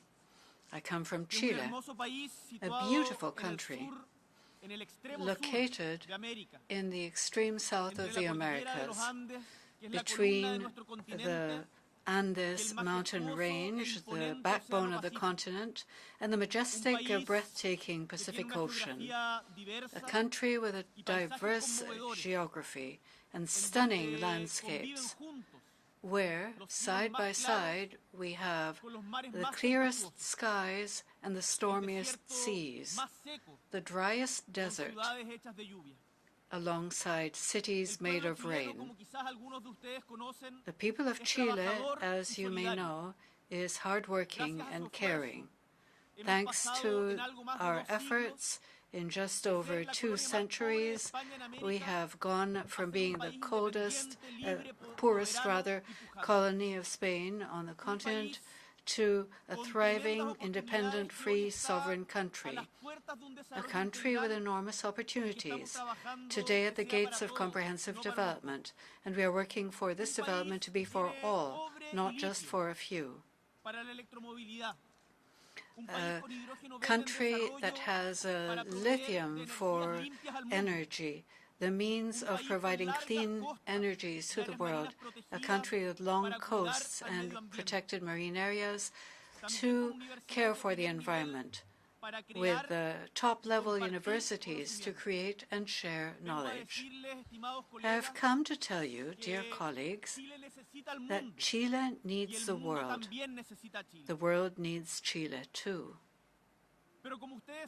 But as you are aware, and as has been clear in the speeches that went before my own, we live in an era of uncertainty and shocks. It is clear that no country here is isolated from or immune to global shocks or events, and Chile is no exception. Thus, Russia's unfair war of aggression on Ukraine, a nation to which we express our solidarity, pushed up fuel prices and led to shortages of grain and fertilizer, with a strong impact on our economy, and certainly of many of your countries as well. Also, although it is often hard to discuss this, the trade war between the United States and China that began under the Trump administration in 2018 and the pandemic destabilized the global economy, affecting both our and your economies. On another level, the humanitarian crisis in Venezuela, which is a product of its extended political crisis, has generated an unprecedented flow of migration in our region and in our country, putting enormous pressure on our society and institutions. Lastly, as many of you are experiencing, the climate crisis is particularly affecting our continent, the Americas, especially the Caribbean. It also affects the life systems of our people. Chile meets 7 of the 9 United Nations vulnerability criteria: low-level coasts, arid and semi-arid areas, forests, propension to natural disasters, drought, floods, mountain ecosystems, and urban areas. But our country, as many of yours, many of the Global South, produces and is responsible for a minimum of greenhouse gas emissions. In our case, it's only 0.24%, while the largest economies of the G20, as the Secretary General has just mentioned, produce 80% of greenhouse gases. It is clear nowadays that no country, large or small, humble or powerful, can save itself on its own.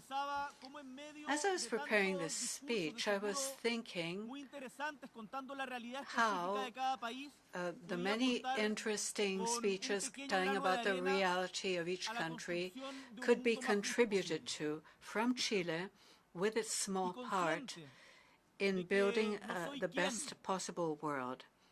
And with the awareness that it is not my place to teach anybody about the problems in the world, I thought that telling you about our recent experience as a country could be useful to those who are interested to derive their own lessons. Chile is currently experiencing an intense political process. Almost 3 years ago, we faced a major political and social crisis. During those days, a great majority of Chilean people peacefully expressed their discontent with inequality and abuse, their pain at the long waits to receive public health care, their frustration at the million-dollar debts incurred as students, their refusal to accept miserly pensions, pensions that are a mere pittance after long years of work. In a few months, we will celebrate 50 years since President Salvador Allende, who spoke to this very assembly, from this very podium, about the major social and political changes that Chile was going through at a time. Chile is a country that has, for a long time, sought the path towards dignity. And although during the democratic governments of the past 30 years, there was a remarkable decrease in poverty and progress on the social front, it is undeniable that the Chilean development model has kept a high concentration of wealth, leading us to be, and this is painful, one of the most unequal countries in the world. This inequality, as is the case in many developing nations, has obstructed our path towards development. Not only that, it is an inherent threat to democracy because it breaks society apart. It destroys social cohesion, and it therefore hampers understanding and building a freer, more fair future together. The social upheaval Chile experienced in 2019 left many observers puzzled, wondering what was happening in our country. And it even left many observers and stakeholders of Chilean life astonished. And the fact is that many were struck by the fact that a country that had such high indices of economic growth and human development, showing major improvements in the quality of life of its population, should have faced such a deep crisis. But what happened to my country is no coincidence. It was a result of innumerable episodes of pain and postponement, which simmered and then struck at the very heart of our society. And I want to point out that this can happen in your countries as well. That is why I invite you to plan ahead in the search for greater social justice, to better distribute wealth and power.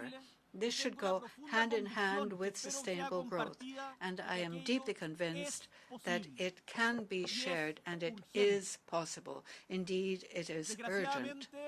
Unfortunately, I have to say this because we cannot only come to talk about the good things that are happening. This discontent also expresses itself through major episodes of violence, such as the unacceptable burning of subway stations and vandalizing civic buildings.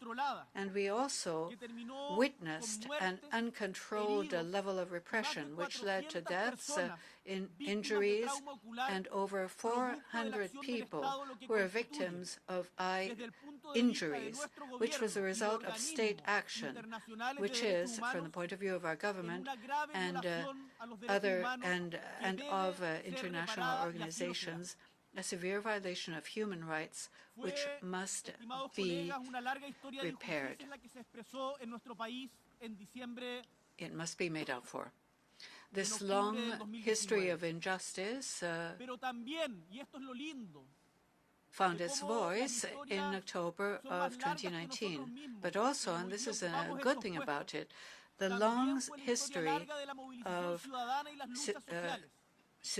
civil mobilization and social struggle, which made it possible to return to democracy and the return of Democrats, as President Aylwin said at the end of the past century, was the same struggle which made it possible at the beginning of the 20th century to make progress in rights for workers. Present at the peaceful demonstrations of 2019 were the women of the previous century who made progress in gaining the right to vote, the workers who earned the right to leave, and the settlers who fought for decent housing. All of these memories and social struggles manifested themselves there. The protection of human rights anywhere by any regime, decent work, social protection, and the struggle against climate change are universal demands which are the focus of our common agenda, led by the Secretary General of this organization, Antonio Guterres, and of the Sustainable Development Goals. These are the values behind this deep unrest: equality, justice, and freedom. Distinguished leaders of the world, the way forward to the peaceful, democratic resolution of the crisis our country experienced was an agreement between the major political forces which made it possible to draw up a roadmap towards drafting a new constitution, one which made it possible to establish the basis of a new social contract, making a democratic response possible to the demands of the citizens. This road opened by Chilean society through protest and social struggle, and then politically channeled by the various institutions, was expressed through plebiscite in October 2019, where 80% of voters spoke in favor of a new written constitution by a specially elected body to do so. This is a major challenge. It consists of achieving, as never before in history, a democratic constitution written with citizen participation of indigenous peoples, and gender parity, a constitution for everybody, written by everybody. A few weeks ago, the work of the Constitutional Convention was subjected to consultation through a plebiscite, in which there was a massive participation, 85%. But this led to a clear rejection of the proposal, 62 against 38%. Thus, today we are seeking new formulas to build the meeting place for all Chileans. My personal option in this plebiscite was to approve the proposal for a new constitution, but the result was the opposite. Some want to see the result of the plebiscite as a defeat for the government. And with great humility, I wish to tell you today that a government can never feel defeated when the people speak. In a democracy, the word popular is sovereign and is a guide for any government. Why am I telling you about this? Because, unlike in the past, when differences in Chile were settled through blood and fire, today Chileans have agreed to face our challenges in a democratic fashion. And I'm telling you about this because I'm certain that one of the major challenges for humanity today is that of building democracies that really talk to and listen to citizens. Those who are here at this assembly have the duty of improving our democracies. During the long days of citizen mobilization, the word dignity was often heard. The Chilean people have just expressed giving us a lesson in democracy, which we are learning. Chile has called on its democracy and political actors to rise to the challenges that we have today, and we must meet their expectations. As a government, we have received the results of the recent plebiscite with open eyes and hearts. We want to hear what the people is telling us. We trust their opinions, we trust their will, and there are things I want to share very quickly with you. The results are the expression of a citizenry that calls for change without putting its current achievements at risk. Citizens who want a better future, built without creating new insecurities, a future of change with stability. As a young person who was on the street protesting not very long ago, I can tell you that representing unrest is a lot easier than producing solutions. Those of us devoted to the demanding work of politics easily confuse our success as spokespeople for citizen unease with our real ability to build a better future.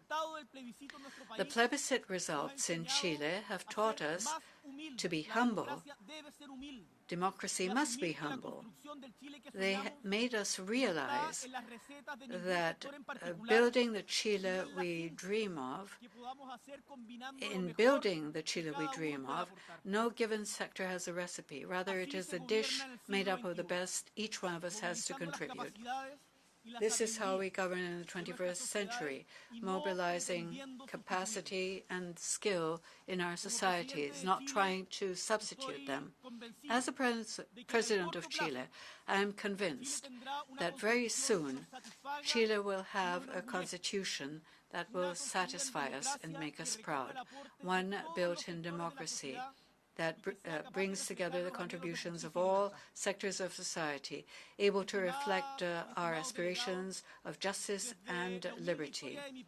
Distinguished delegates, based on the humble history of my country, I can tell you with deep conviction that the path to face the problems affecting our societies is paved with more democracy, not less, with incentives for participation, not restrictions, with dialogue and not censorship, and above all, with respect for those who think differently, with inclusion of their points of view, and understanding that having diverse opinions does not make us enemies.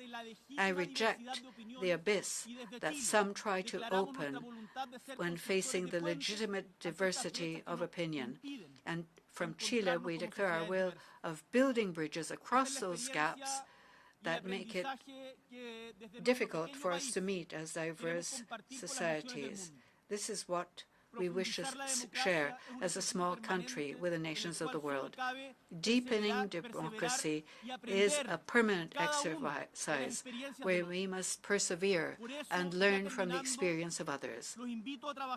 Thus, in conclusion, I invite you to work together to strengthen democracy in all spaces, in each of our countries, and in the relationship between countries. We need a new Latin America. We need more work together from the global south. We need a modernized United Nations where we all set ourselves the same objectives. We commit ourselves from multilateralism to justice and peace anywhere and everywhere, to take the actions needed, not only statements, to stop the unfair war of Russia on Ukraine and put an end to all the abuse of the powerful anywhere in the world, to mobilize our efforts to stop violence against women, whether it be in Iran, in memory of Mahsa Amini, who died at the hands of the police this week, or anywhere in the world, to not normalize ongoing violations of the human rights of the Palestinian people, to uphold international law and the resolutions which this very assembly takes year after year, leading to its right, to its inalienable right to establish its own free sovereign state, as well as guaranteeing Israel's legitimate right to live within safe and internationally recognized borders, to continue working to contribute to the release of political prisoners in Nicaragua. And so nowhere in the world having ideas different from the current government can lead to persecution or violations of human rights. Distinguished members of this Assembly, the whole world is calling for change. New generations have the right, like those before us, and also the responsibility to think and realize a different future. The citizens suffering the consequences of societies built on segregation and abuse call for their rights and for a safe life. This is a world that can only be achieved through more democracy. And this is a call which we must all respond to today. And in Chile, we are willing to cooperate anywhere in the world to that end. Thank you very much.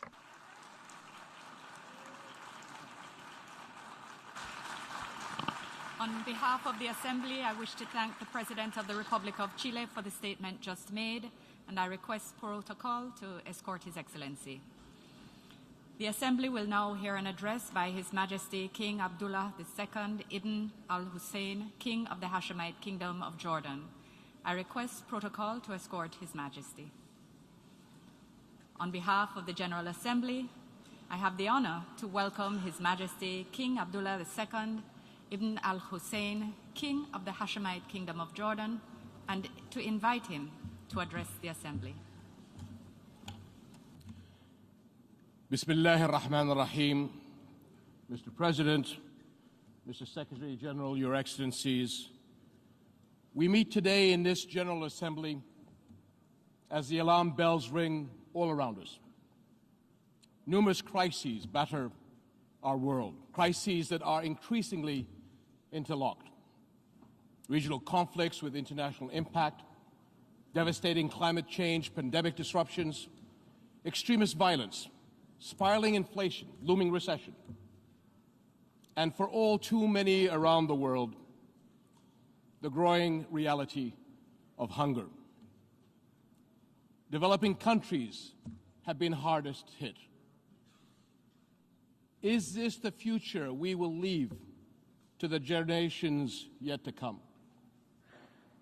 We must deliver a different world, a world of expanded horizons, a more equitable world, sustainable economic growth, exciting new opportunities, and more and better jobs, and the inclusive peace for prosperity in which all people can thrive. To reach these goals, our countries must unite behind effective, collaborative action. The question now is, will we have the vision and determination to get the job done? Consider the climate crisis. No country can heal our injured Earth alone. We need global partnerships that can create real change. And Jordan is part of these efforts. We have been building strong partnerships to manage and sustain vital water resources. And we see more opportunities to work with partners to preserve precious World Heritage sites and natural wonders. The unique Dead Sea, the sacred Jordan River, and the resilient coral reefs of the Gulf of Aqaba, which are all threatened by climate change. Food security is another global priority. Hundreds of millions of people go to bed hungry, and the numbers are rising. How can parents raise healthy children? How can students learn? How can workers do their best when they are hungry and hopeless? Since the beginning of the pandemic, and now with the crisis in Ukraine, global supply chains have been disrupted. Many well-off countries experienced empty food shelves for the first time in living memory. They are discovering a truth that people in developing countries have known for a long time. For countries to thrive, affordable food must get to every family's table. On a global level, this demands collective measures to ensure fair access to affordable food and speed the movement of staples to countries in need. My friends, sustainable, inclusive economic growth has too often been a victim of global crises. But it can also be a defense that strengthens us to endure the storms. In my region, we are looking to build integrated partnerships that tap the capabilities and resources of each of our countries for the benefit of all. We see regional resilience pacts coming together to stimulate fresh opportunities and growth. Jordan has established multilateral partnerships with Egypt, Iraq, the UAE, Saudi Arabia, Bahrain, and others in the region to capitalize on these opportunities.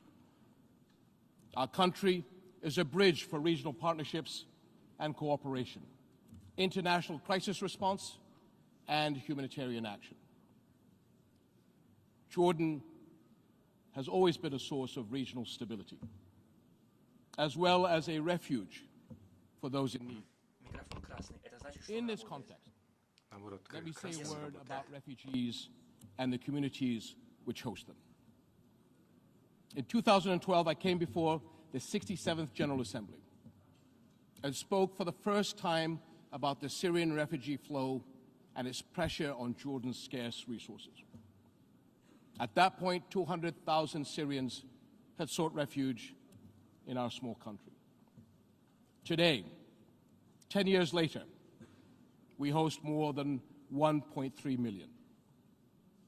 Meeting the needs of these and other refugees is an international responsibility, and host countries look to the international community to honor its commitments. My friends, for decades, the Middle East has been synonymous with conflict and crisis.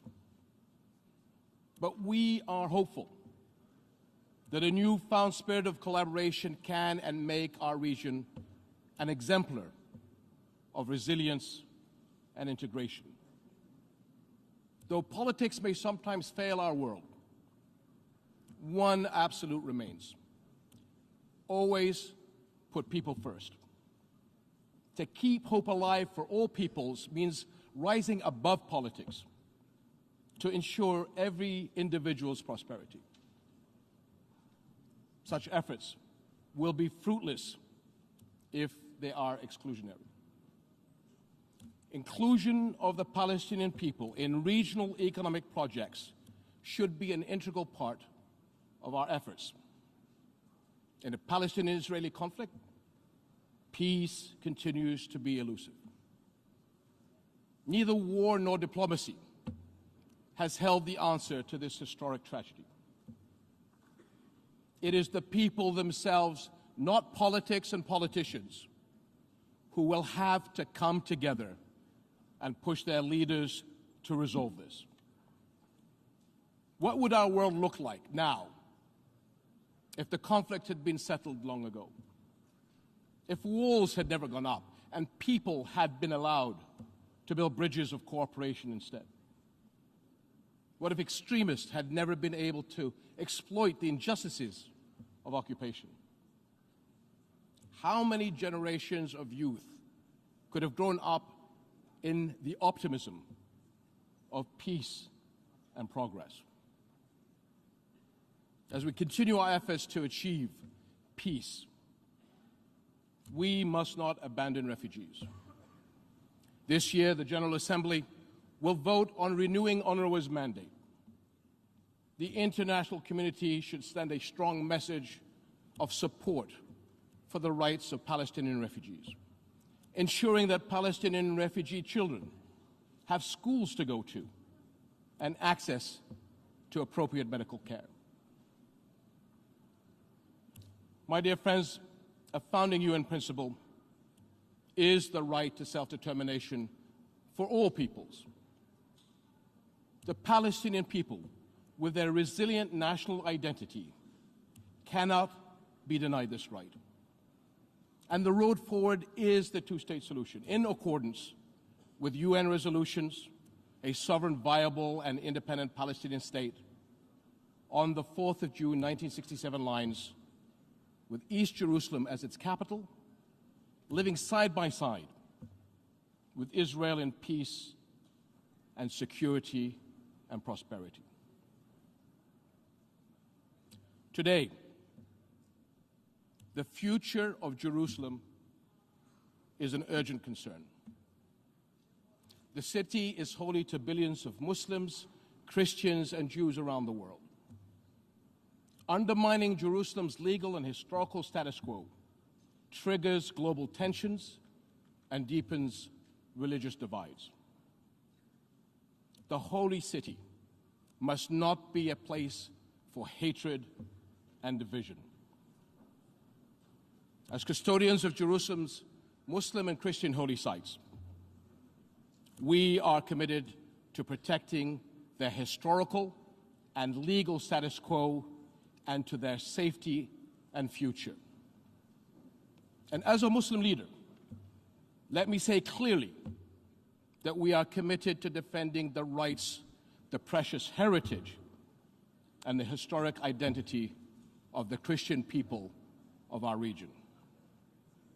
Nowhere is that more important than in Jerusalem. Today, Christianity in the Holy City is under fire. The rights of churches in Jerusalem are threatened. This cannot continue. Christianity is vital to the past and present of our region and the Holy Land. It must remain an integral part of our future. Distinguished delegates, we can weather the most serious crises if we join together. Let us here in this General Assembly honor our shared interests in a brighter future, a future of dignity and hope that brings new opportunities for all our peoples. And let us not ignore the alarm bells ringing around us. We must act. Thank you.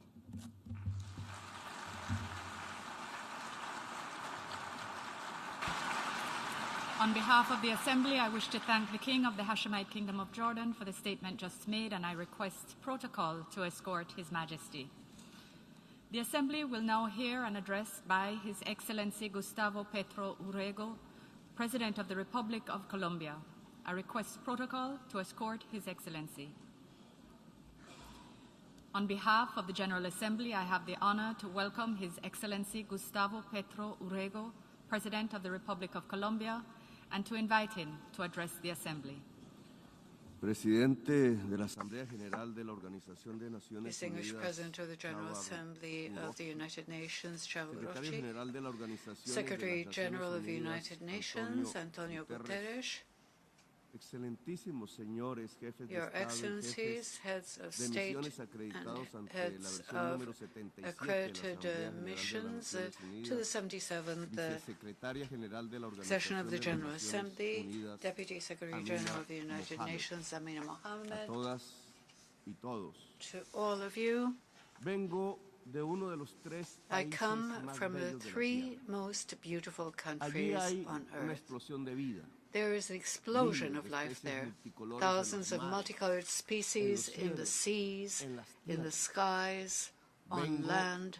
de la tierra de las I mariposas come from the land amarillas of the y de yellow la magia. butterflies and magic. Allí en las montañas y There, valles de todos los in the verdes, mountains no and solo bajan valleys las of aguas every shade of abundantes, green, not only are there también abundant los waters, torrentes de there la are sangre. also floods of Vengo de blood. un país de belleza I come from a ensangrentada. country of Mi blood-stained país beauty. no solo es bello, My country, allí también Colombia, hay is violencia. not only beautiful, it is also no, violent. ¿cómo puede conjugarse la violencia How con la can muerte? violence ¿Cómo puede and erupcionar beauty la exist side by biodiversidad de la side? vida How con can las the danzas de la biodiversity muerte of y el horror? life intertwine ¿Quién es el with the dances culpable of de death and romper horror? el encanto Who con is el responsible terror? for breaking the ¿A charming quién o spell qué with es el terror? responsable de Who ahogar or la vida what en las is decisiones responsible rutinarias for de la suffocating life riqueza y in del the routine interés? decisions of wealth and ¿Quién nos interest? lleva a la destrucción como nación? Who is leading us y to como destruction as a nation and Mi as a país es people? bello porque tiene la selva My country is amazónica, beautiful la because del it has Chocó, the Amazon las jungle, aguas, las the Chocó cordilleras de jungle, los Andes the y los waters, océanos. the Allí Andes en esas mountain selvas range, se and the emana oxígeno oceans. planetario There y in se those absorbe el jungles, CO2 the oxygen atmosférico. of the planet Una de esas plantas emanates, que absorbe el and CO2 the CO2 entre in the millones de atmosphere especies is absorbed. es una de One las of más those plants perseguidas de la absorbing carbon dioxide A como dé lugar, amongst se millions busca su of destrucción. species Es is una one of the planta most persecuted amazónica. on Es earth. la planta Wherever de la it coca, grows, planta they seek to sagrada destroy de los it. incas.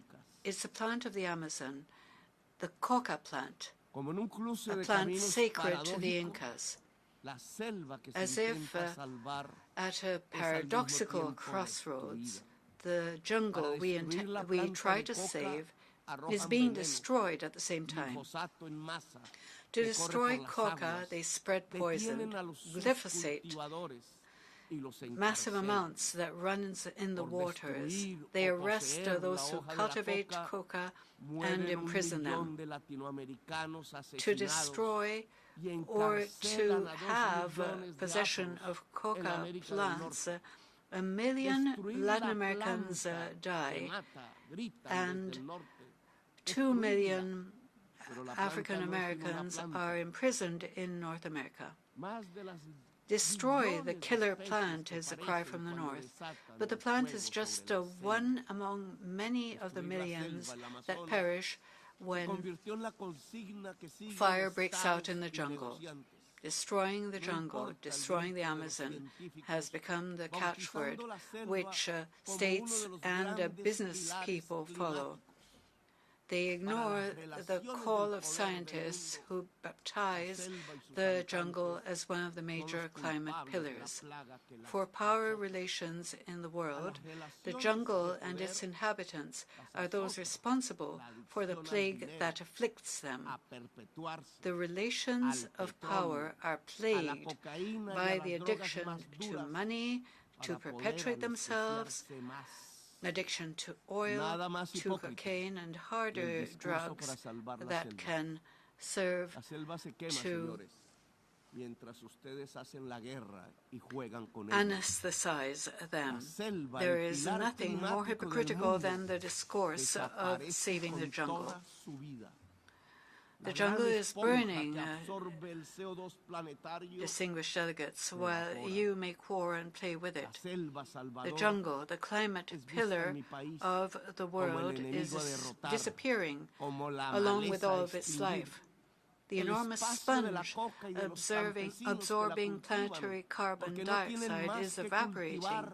The savior jungle is seen in my country as the enemy to be defeated, as the weeds that must be pulled out. The space of coca and the people who cultivate it, because they have nothing else to cultivate, is demonized. For you, my country interests you only if you can spread poison in its jungle, take its men to prison, and cast its women into exclusion.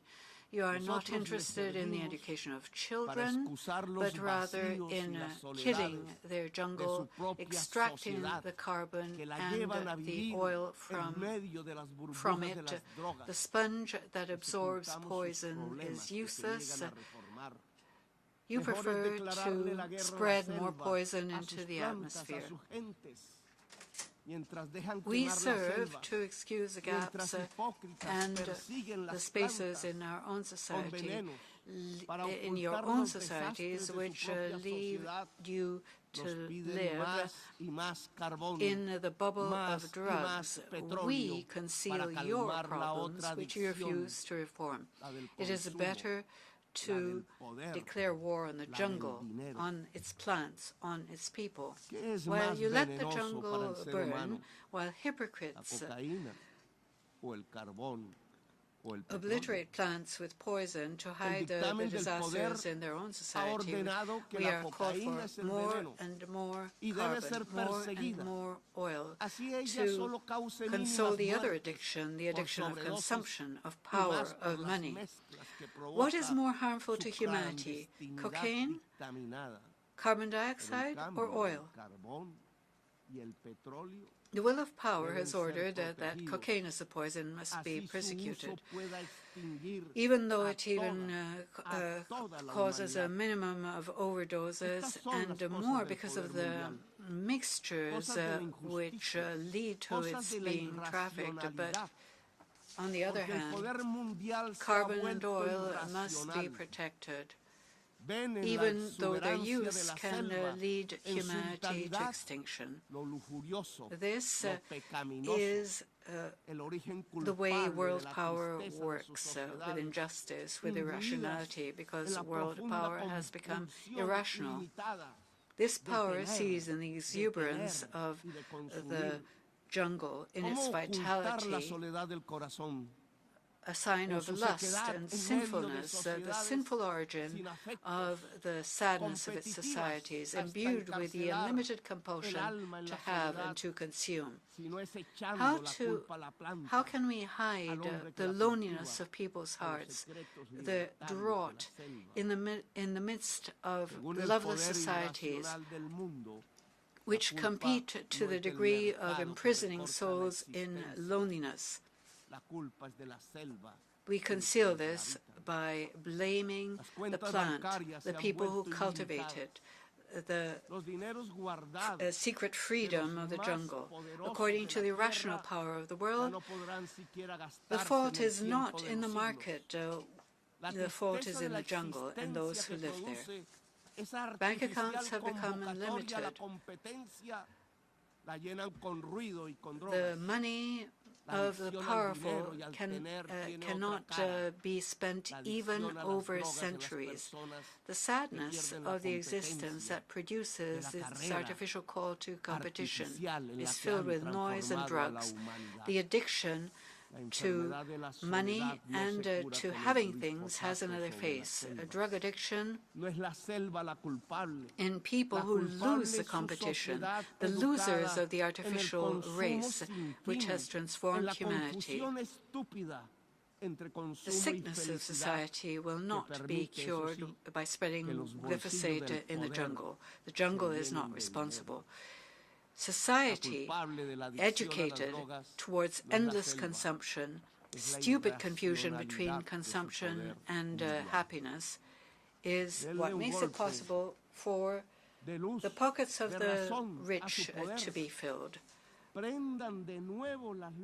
Those responsible for drug addiction are not the forests. It is the lack of rationality of world power. Let us illuminate power with reason. Let us put on the lights of this century. The war against drugs has lasted for 40 years. If we do not correct our course, and it goes on for another 40 years, the United States will see over 2,008,000 more overdoses of fentanyl. This has not happened in Latin America. There will be millions of African Americans who will be imprisoned in private jails. They will become the pawns of the prison business. Another million Latin Americans will be killed. Our waters and our green fields will be filled with blood. We will see the death of democracy, the dream of democracy die, both in my America and in English-speaking America. Democracy will die where it was born, in the great West European Athens. To hide the truth, you will see the jungle and democracy die. The war against drugs has failed. The war against climate change has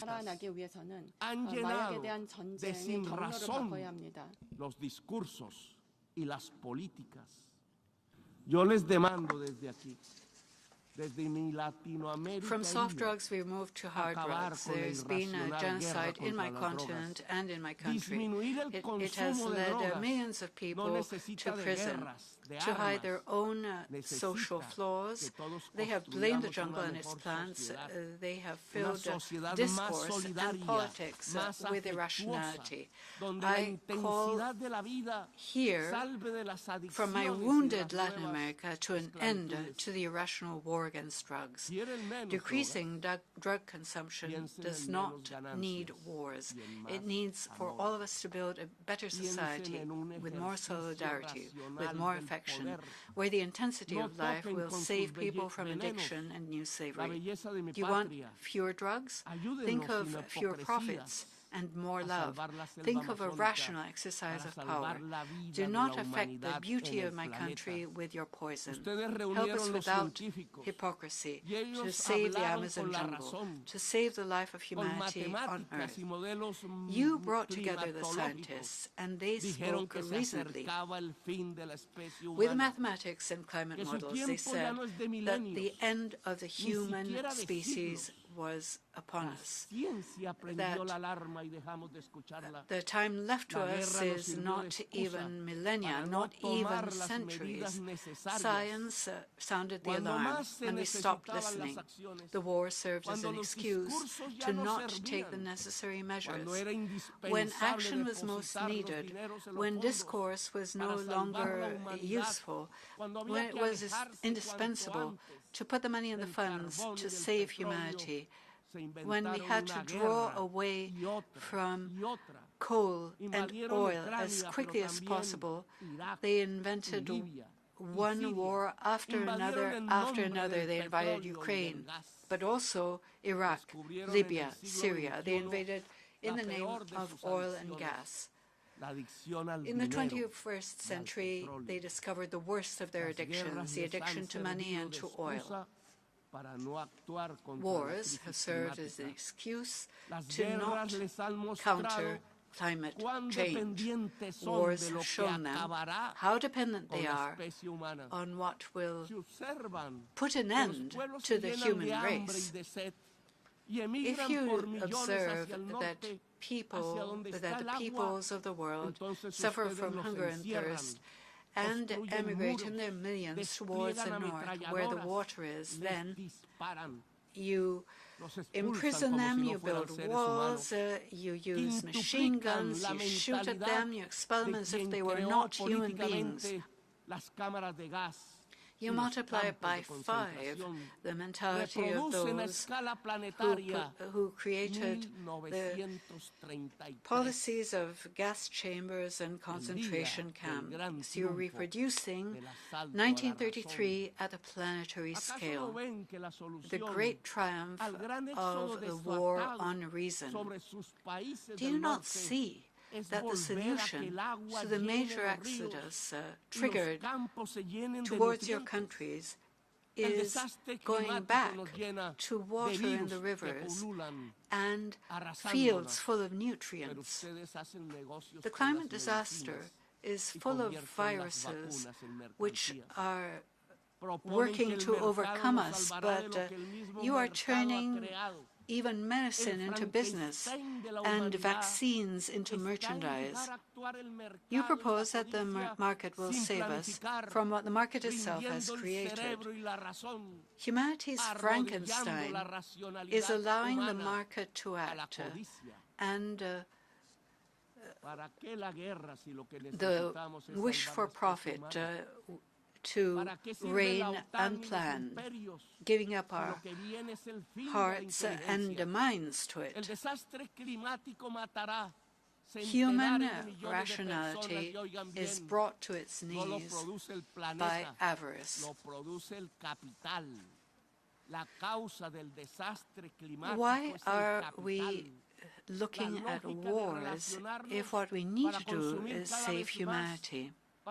What use are NATO and the empires if what is upon us is the end of intelligence? Climate disaster will kill hundreds of millions of people. And listen to this.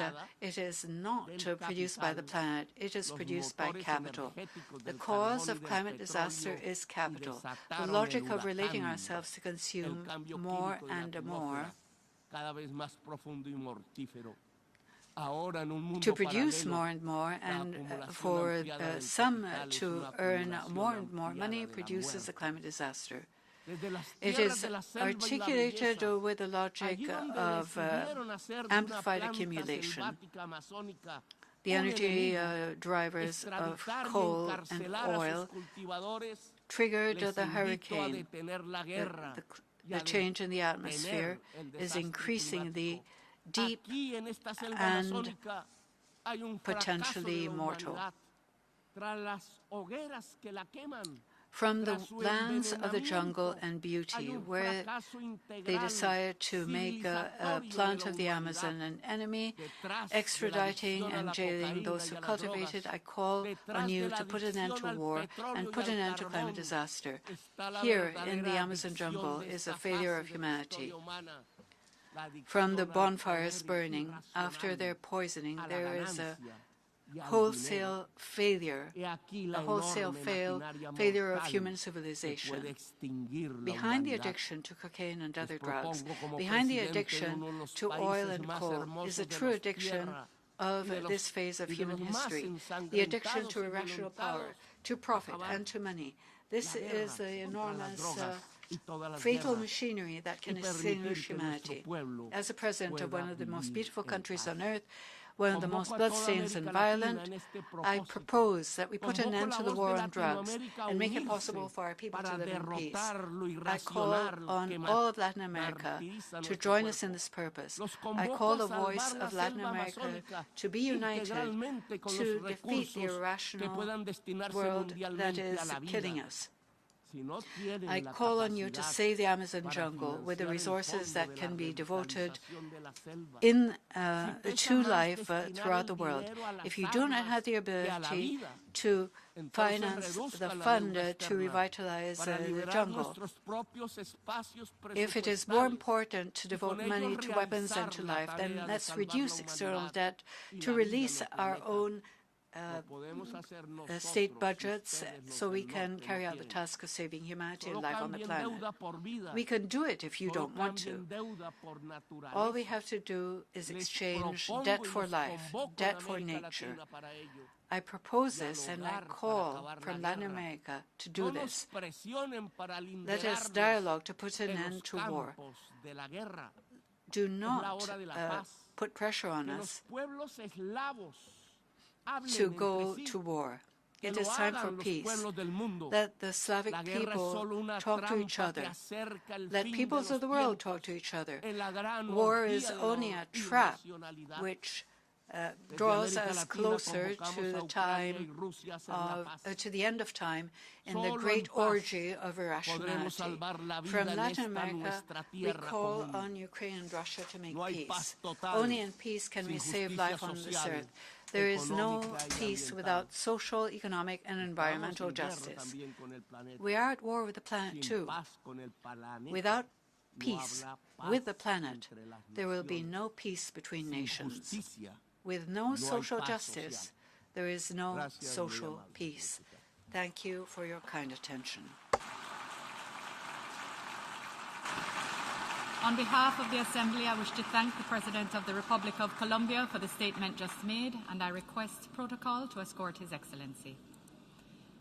The Assembly will hear an address by His Excellency Recep Tayyip Erdogan, President of the Republic of Turkey.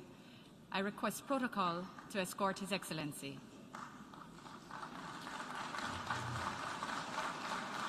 On behalf of the General Assembly, I have the honor to welcome His Excellency Recep Tayyip Erdogan, President of the Republic of Turkey, and to invite him to address the Assembly.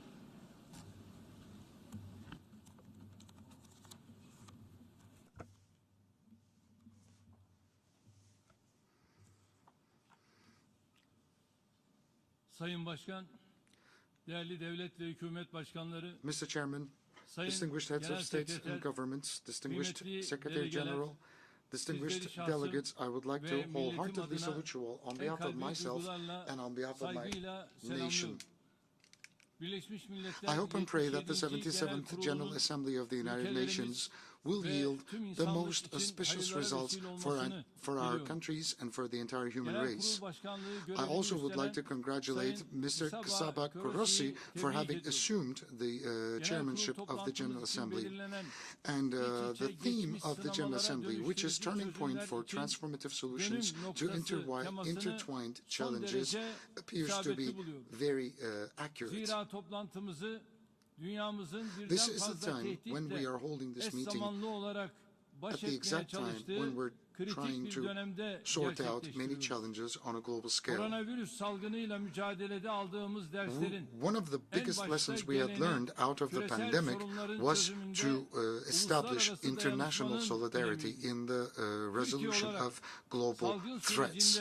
As Turkey, during the pandemic, without any discrimination, we have managed to provide humanitarian aid to more than 161 countries and 12 international organizations, and we have provided Turcovac, which is our national and local vaccine to the service of the entire human race. And last year we had ratified the Paris Agreement in order to showcase how resolved we are to fight climate change. In the year 2053, we are aiming to become a zero-emission country. And we had held the 16th Conference of Parties in Istanbul for the UN Convention for the Protection of Biodiversity, and we have shown how much we were willing to become pioneers in fighting against climate change. Because of the problems created by the pandemic in the supply chain, the global economy was impacted heavily. And with the addition of Russian-Ukrainian crisis, we are experiencing a new wave of shock.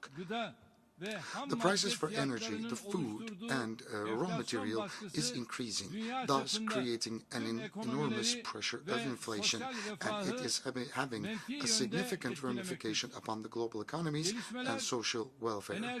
These developments have proven once again as to how important energy supply security is. And as Turkey, ever since the beginning, we have been focusing on energy not as an issue of competition, but an area for cooperation. Right next to our need, we have revived many projects which would support energy security not only in our region, but also on a global scale. And with the recent developments, our stance had been confirmed. The process that we're going through has also risked food supply security. This is the 21st century, and we have reached the highest extent of financial and technological opportunities. However, in this day and age, still 1/5 of the world is crippled in the hands of poverty and hunger. With the recent developments, the world was aiming to reach zero poverty and hunger in the year 2023 as a part of the Sustainable Development Goals, but it seems like we are getting away from our prospective achievements. This is the day and age where we need to shed a light on our path, and that can only be possible through international cooperation and solidarity, and we need to assume a just and fair approach towards one another. Against the challenges that identify our common fate, we need to move together. As Turkey, we are willing to showcase this will, as we have done during the pandemic and during the crisis of climate change. Also, we have proven our stance while we were fighting against the crisis created as a result of the Russian-Ukrainian conflict. The Ukrainian conflict is exceeding the 7th month threshold, and we think that the war will never have a triumph, and a fair peace process will not have a loser. This is important because we are always underlining the significance of diplomacy in the settlement of the disputes through dialogue once and for all. That's why we got together the parties in Antalya Diplomacy Forum and then in Istanbul to become facilitators in a reconciliation process.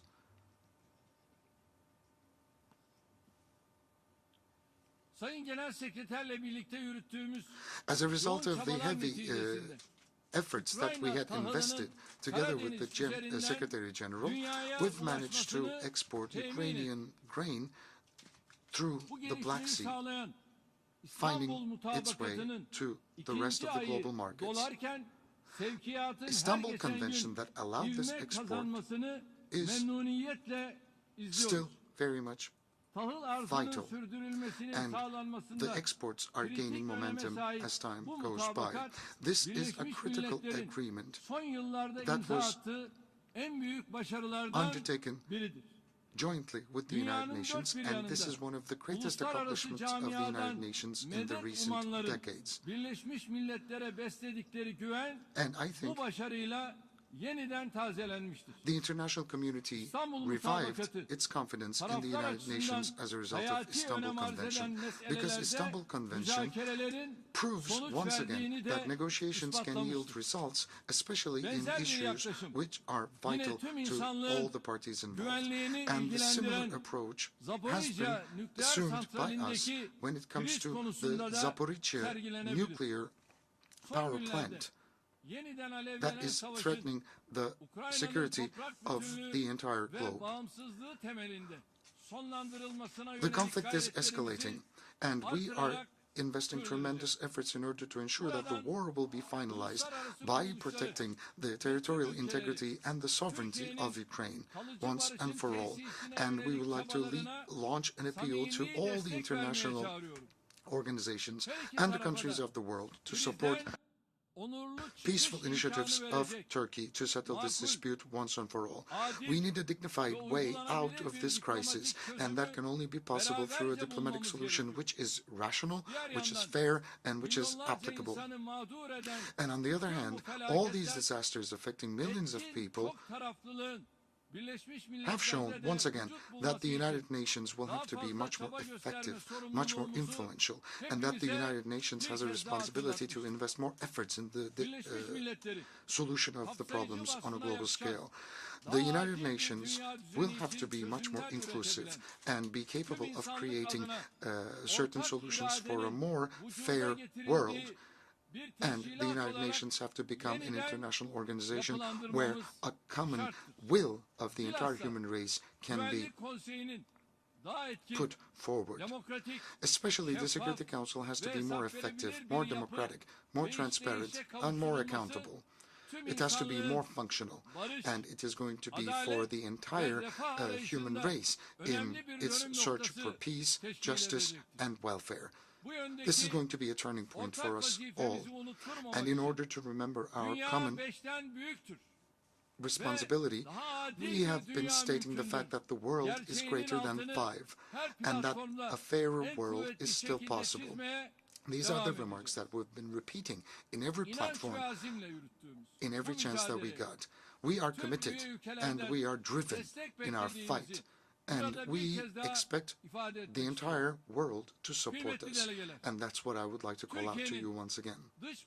Distinguished delegates, our vision, our foreign policy vision had been always peace-oriented. Beginning with our region, in the entire world, we have been working tremendously in order to make sure that peace would prevail. In our initiative, which is called Mediation for Peace, that we have been conducting under the auspices of the United Nations, we have been spending tremendous efforts in order to resolve conflicts. From Europe to Latin America, from Africa to different geographies, we are trying to take a mediation position, and we are assuming a facilitating position in order to settle the disputes once and for all. We are right there in the heart of the region, which is surrounded by conflicts. But we are trying to be a part of the solution rather than the problem. And that is only possible through the initiatives that we undertake. And within this framework, we are always underlining the fact that a peaceful settlement has to be found for the Syrian conflict within the framework of the United Nations Security Council Resolution 2254, which is going to be permanent and which is going to be reliable.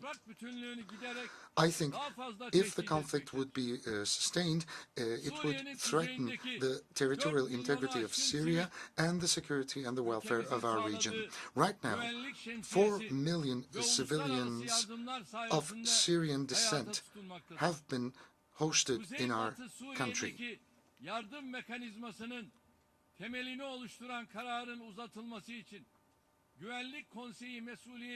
I think the Security Council will have to assume a responsibility in order to extend the decision which is supporting the help mechanism which was established in the northern west of Syria.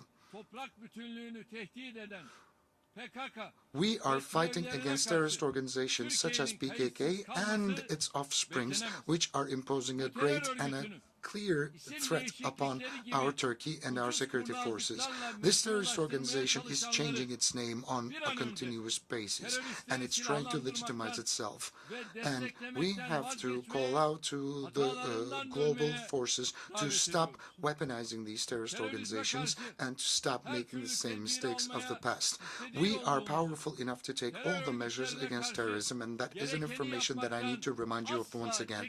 And we will never shy away from fighting against terrorism, and we will always be very resolved in taking necessary measures in order to combat terrorism. We are trying to do everything we can within our capability in a very sincere fashion to ensure that our Syrian brothers and sisters will be able to go back to their countries in a dignified, safe, and a secure fashion. We are trying to ripen the conditions so that the civilians fleeing war can go back to their own motherlands.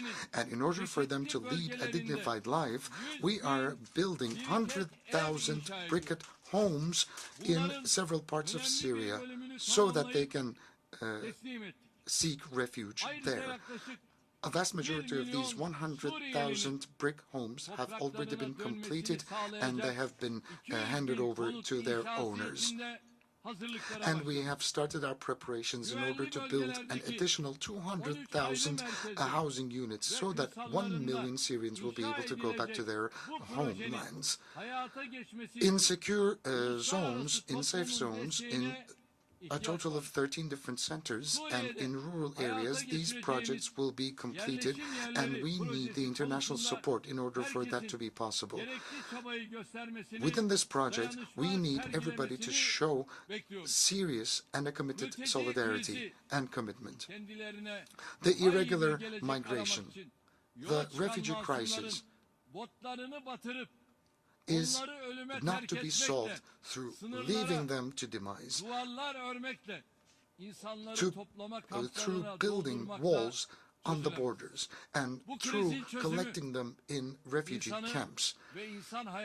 We can only solve this problem through efforts that put the humans and the human life at the core.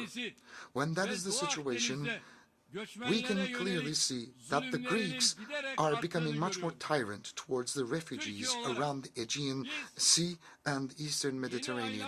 As Turkey, we don't want to see the bodies of babies such as Aylan to be washed ashore. But at the same time, Greece is unfortunately pushing back these refugees in an illegal fashion, in a very tyrant fashion, turning the Aegean into a graveyard for refugees. Last week, a 9-month-old, a baby called Asım, and a 4-year-old Abdul Wahab have lost their lives because that the Greek Coast Guard forces sank their boats. And I think it's nighttime for Europe and for United Nations and other international organizations to say, stop, enough to such crimes, which are crimes against humanity. Another neighbor of us, which is Iraq, we are trying to invest tremendous efforts in order to make sure that peace and prosperity can be established there as well. We want a political reconciliation to be established and a unity to be formed within the framework of an Iraqi identity. For prosperity to be sustainably established in Iraq and to stop terrorist organizations' abuses in Iraq, we have to move together. But, of course, there are terrorist organizations which are abusing the instability in Iraq, and we will never stop fighting against the actions of the terrorist organizations against Turkey deriving from Iraq. As I have said over this platform multiple times, we are going to fight against terrorism without any discrimination. We are going to be able to get triumphant through a committed, a sincere solidarity.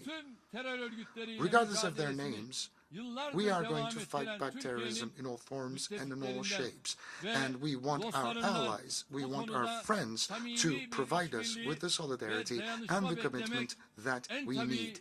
And it's a natural right for us to expect that. the terrorist organizations and tyrant regimes. Instead of them, we want you to cooperate with us. We want to forge a solidarity with us in order to contribute to the stability, to the peace, and to the welfare of our entire region and the entire world, and we are ready to work with you. Distinguished delegates, from the point of view of the security of the world, there is something that we need to focus on, which is the Northern Africa and Eastern Mediterranean. And within that framework,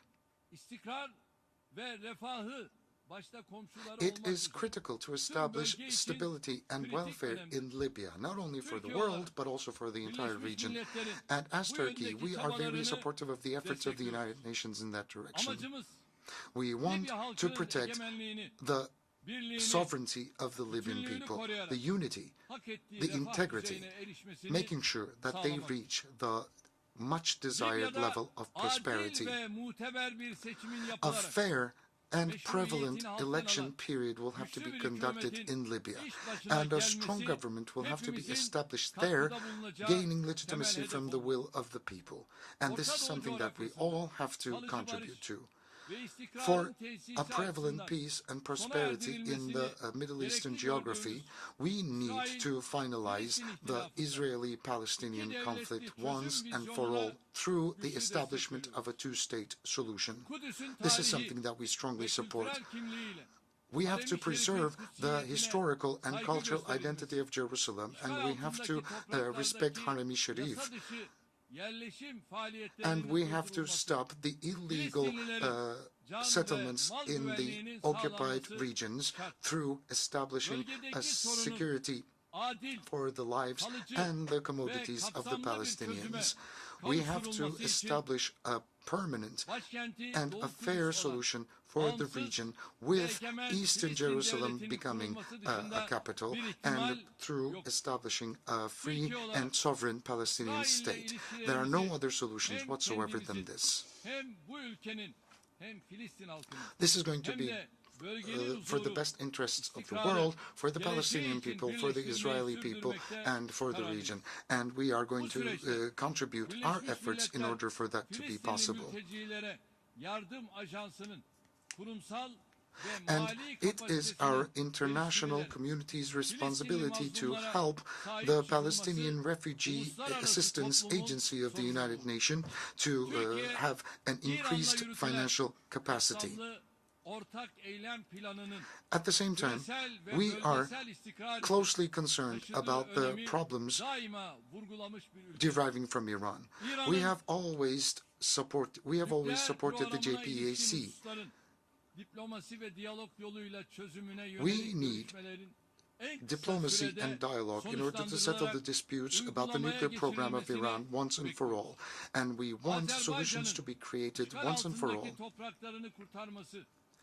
And Azerbaijan has to free the occupied lands once and for all. And we have a historical opportunity to make sure that a permanent peace and stability can be established in southern Caucasia. As Turkey, we have been very supportive of the process going on between Azerbaijan and Armenian, and we have taken significant steps forward in order to make the utmost use of this opportunity that avails itself. Recent conflicts had shed an obscure shadow upon these positive developments, but we believe still that a permanent peace can be established between these two countries. We will always be by the side of our Azerbaijani brothers and sisters so that they can build their homes, build their future in a legitimate and a justified fashion. The transportation connections in our region is a concern of us as well, and if we were to open those connections once again, it will contribute tremendously to the welfare of the entire region. At the same time, almost for the last 50 years, Afghanistan has been fighting against conflict, terrorism, and poverty. And still, Afghanistan is going through a significant and a challenging time. The intermediary government will have to take necessary steps forward in order to ensure fundamental rights and liberties for the human beings. And we believe that there might be certain promising developments there. And we will keep on supporting our Afghani brothers and sisters during this process. India and Pakistan, after having established their sovereignty and independence 75 years ago, they still haven't established peace and solidarity between one another. And this is much unfortunate. We hope and pray that a fair and a permanent peace and prosperity will be established in Kashmir. And we would like to extend our condolences sincerely to the people of Pakistan because of the disaster floods that they had experienced quite recently. And after the flood, we had launched humanitarian aid campaigns, which are still sustained. And we would like to call out to the international community to help the people of Pakistan as they are going through this most unfortunate and painful time. The Rohingya Muslims will have to go back to their motherlands in a safe, secure, and a voluntary and a dignified fashion, and we are supporting that in every extent possible. And we are very sensitive towards the protection of the fundamental rights and the liberties of the Muslim Uyghur Turks in such a way that will never threaten the territorial integrity and sovereignty of China. In the Balkans, we are investing tremendous efforts in order for peace and prosperity to be strengthened and for the disputes to be settled once and for all through dialogue in multiple platforms.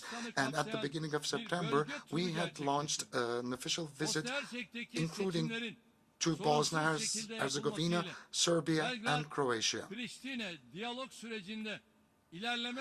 Once after the elections have been positively finalized in Bosnia-Herzegovina, I think it is going to contribute tremendously to the dialogue process between Belgrade and Pristina, and it will contribute tremendously to the stability of the region. As Turkey, in the Aegean Sea and in the Eastern Mediterranean, we want all the problems to be settled once and for all within the framework of good neighborly relations and in compliance with the international law.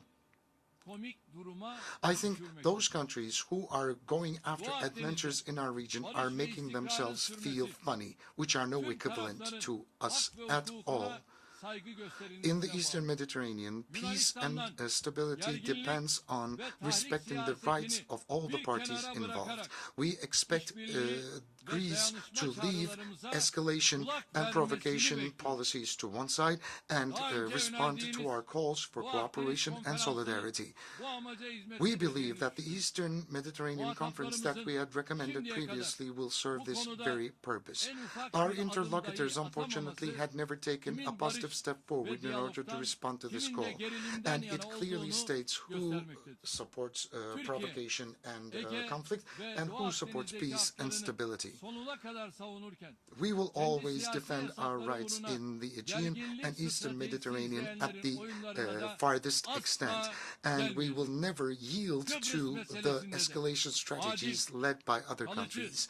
Even in the Cyprus issue, we want to reach a settlement once and for all in a fair, permanent, and a just and a sustainable way.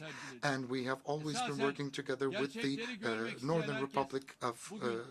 Turkish Republic of Northern Cyprus in order for that to be possible. On this island, there are two states and there are two different nations, and this should be accepted by all.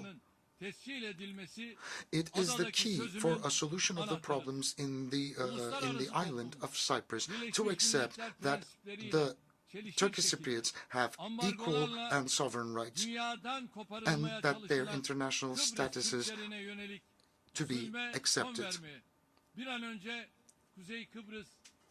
We would like to ask the international community to stop imposing sanctions upon the Turkish Cypriots and to eliminate all forms of embargo and stop this tyranny once and for all.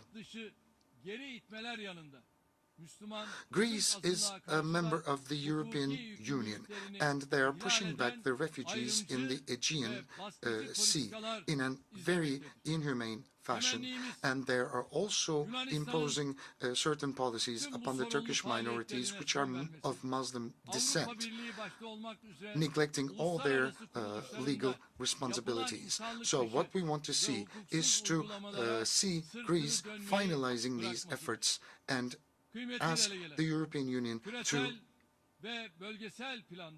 be more considerate instead of turning a blind eye towards these violations. Distinguished guests, ladies and gentlemen, every challenge that we experience on a global and a regional fashion, we see that solidarity between Turkey and the EU is very much significant. Turkey is celebrating the 70th anniversary of joining NATO.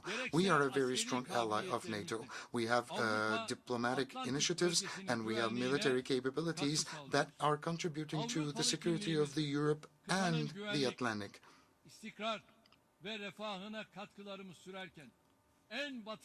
We are trying to provide to the security and stability and the welfare of the European continent in every extent possible, and we are the Asian on the western coast of Europe, and we are leading certain initiatives such as Asia Again in order to become much more proactive.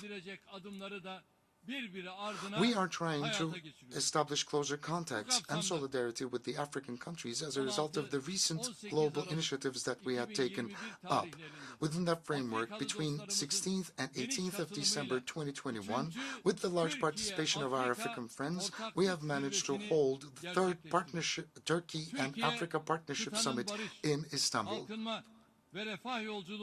Turkey is always showcasing its commitment to the African journey for stability, for development, and for welfare as an equal partner.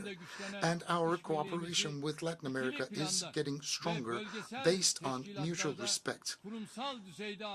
And we are going to be institutionally investing in our efforts to become much more proactive in Latin America.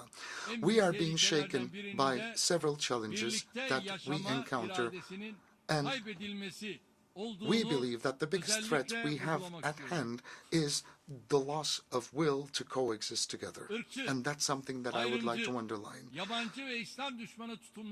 We are deeply concerned of the skyrocketing levels of xenophobia, of discrimination, of Islamophobia, and of racism.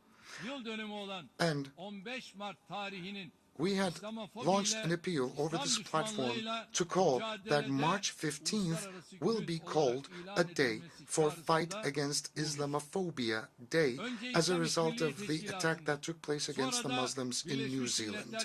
And we would like to underline that appeal again. First, within the OIC and within the General Assembly of the United Nations, we have taken certain decisions in order for that day to be declared as a Fight Against Islamophobia Day. We hope and pray that it will be a possibility. We hope and pray that this day will be declared as a day to fight Islamophobia.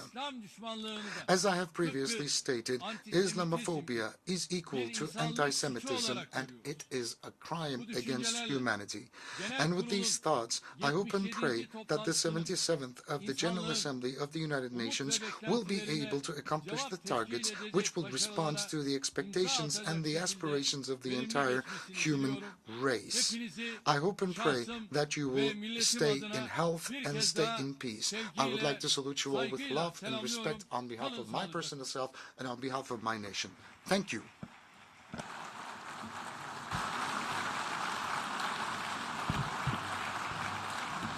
On behalf of the Assembly, I wish to thank the President of the Republic of Turkey for the statement just made, and I request the protocol to escort His Excellency.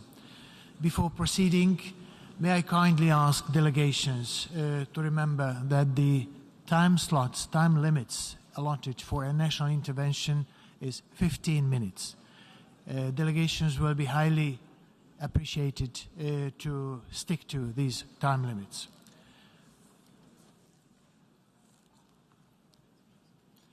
The Assembly will hear an address by His Excellency Sadir Japarov, President of the Kyrgyz Republic. I request the protocol to escort His Excellency.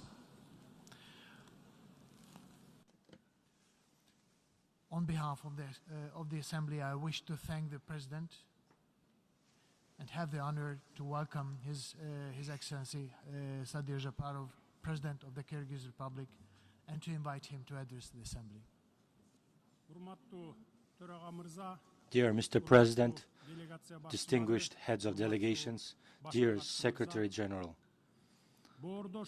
I would like to sincerely congratulate the brotherly Hungary on the election of its High Representative as the President of the 77th session of the United Nations General Assembly. I wish the Honorable Chaba Kureshi every success in such an important international position. The Kyrgyz Republic is always ready to provide its support to you.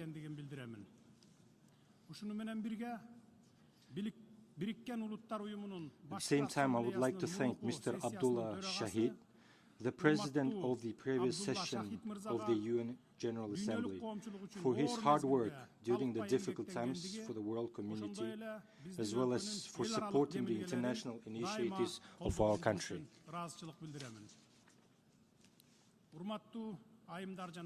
Dear ladies and gentlemen, the United Nations was established 77 years ago after the worst world war in the history of the mankind. Perhaps the founding states of the UN who signed the international agreement to establish the organization in San Francisco in 1945 naively believed that wars, destruction, hunger, and suffering would end forever?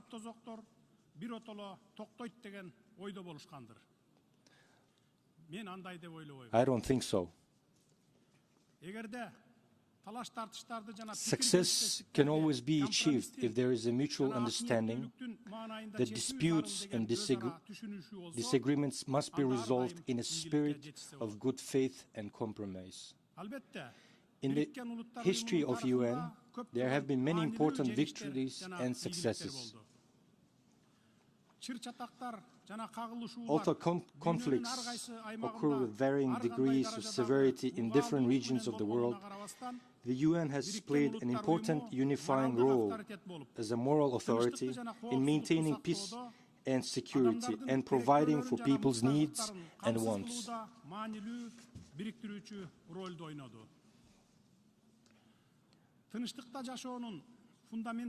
Now, in the conditions of unprecedented complication of the geopolitical situation in the world, which has created alarming expectations in the international community due to the threat of the destruction of the fundamental foundations of peaceful coexistence and inevitably of a major war, it is important for all of us to remember the high goals and objectives that were fixed in the UN Charter, namely, to maintain international peace and security, and to that end, to take effective collective measures for the prevention and removal of threats to the peace and for the suppression of acts of aggression or other breaches of peace, and to bring about peaceful means in conformity with the principles of justice and international law, adjustment or settlement of international disputes or situations which might lead to a breach of peace, to develop a friendly relation among the nations based on the principles of equal rights and self-determination. Ever since our country became a state, we have consistently strictly followed the UN Charter and have been fulfilling our duties in good faith. This March marked the exactly 30 years since our country joined the United Nations. And recently, on August 31st, we celebrated the 31st anniversary of the independence of the Kyrgyz Republic. We always strive to resolve our international disputes by peaceful means. In international relations, we always refrain from the threat or use of force as against the territorial integrity or political independence of any state. Looking back at the thorny path passed by our country, we highly appreciate the multifaceted contribution of the UN to the formation of Kyrgyzstan. As an independent and sovereign state, an equal and responsible member of the international community, our people will never forget the support and assistance of the UN family in the formation of political, public and civil institutions, the strengthening of democracy and the development of market economy. On behalf of our generous people and on my own behalf, I express my gratitude to all the leaders and the staff of UN system who sincerely and selflessly helped us to realize the century-old dream of Kyrgyz people to create their own independent state. Thank you very much. Dear Mr. President, taking this opportunity, I would like to present to the world community from this high tribune the actual situation that is developing on the southern borders of our country, taking into account the latest events related to the another aggravation of situation on the Kyrgyz-Tajik border. First, let me briefly touch on the history.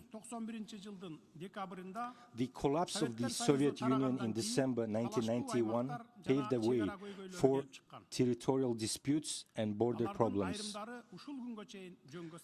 Some of them have not been regulated to this day. If there were more than 20 dispute areas along the entire perimeter of the Soviet-Chinese border, 5 of them were in Kyrgyzstan. I want to proudly remind the world community that we have successfully completed issues of border regulation, first with the Republic of China in 1996, and jointly with the Republic of Kazakhstan at that point of intersection of the state borders of 3 countries in 1999, then with the Republic of Kazakhstan in 2017. We have now practically completed our joint work and are about to sign the agreement on the state border with the Republic of Uzbekistan.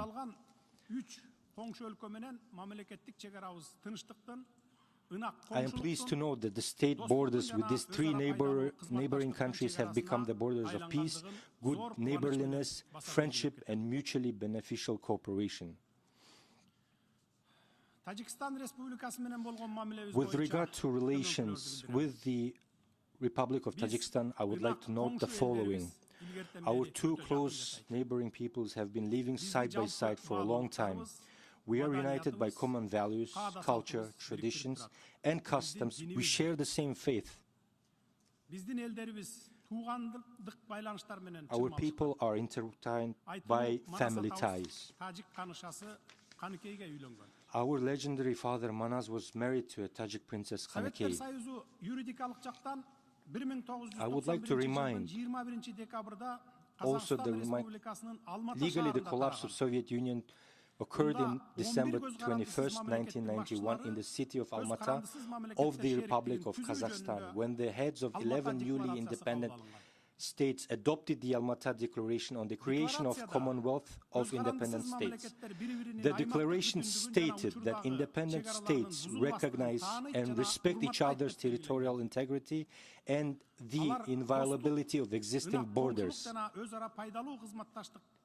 They indicate that strengthening of relation of friendship, good neighborliness and mutual beneficial cooperation, which have historical roots, meets the fundamental interest of people and serve the cause for peace and security.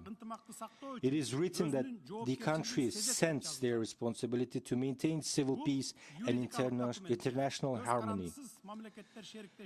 This legal document was signed by the presidents of 11 CIS member states, including the Republic of Tajikistan. This principle was confirmed by the President of Tajikistan, Emomali Rahmon, in Moscow Declaration of the CIS on respect for sovereignty, territorial integrity and immunity of borders of the state parties of the Commonwealth of Independent States, dated April 15, 1994. He signed it and agreed.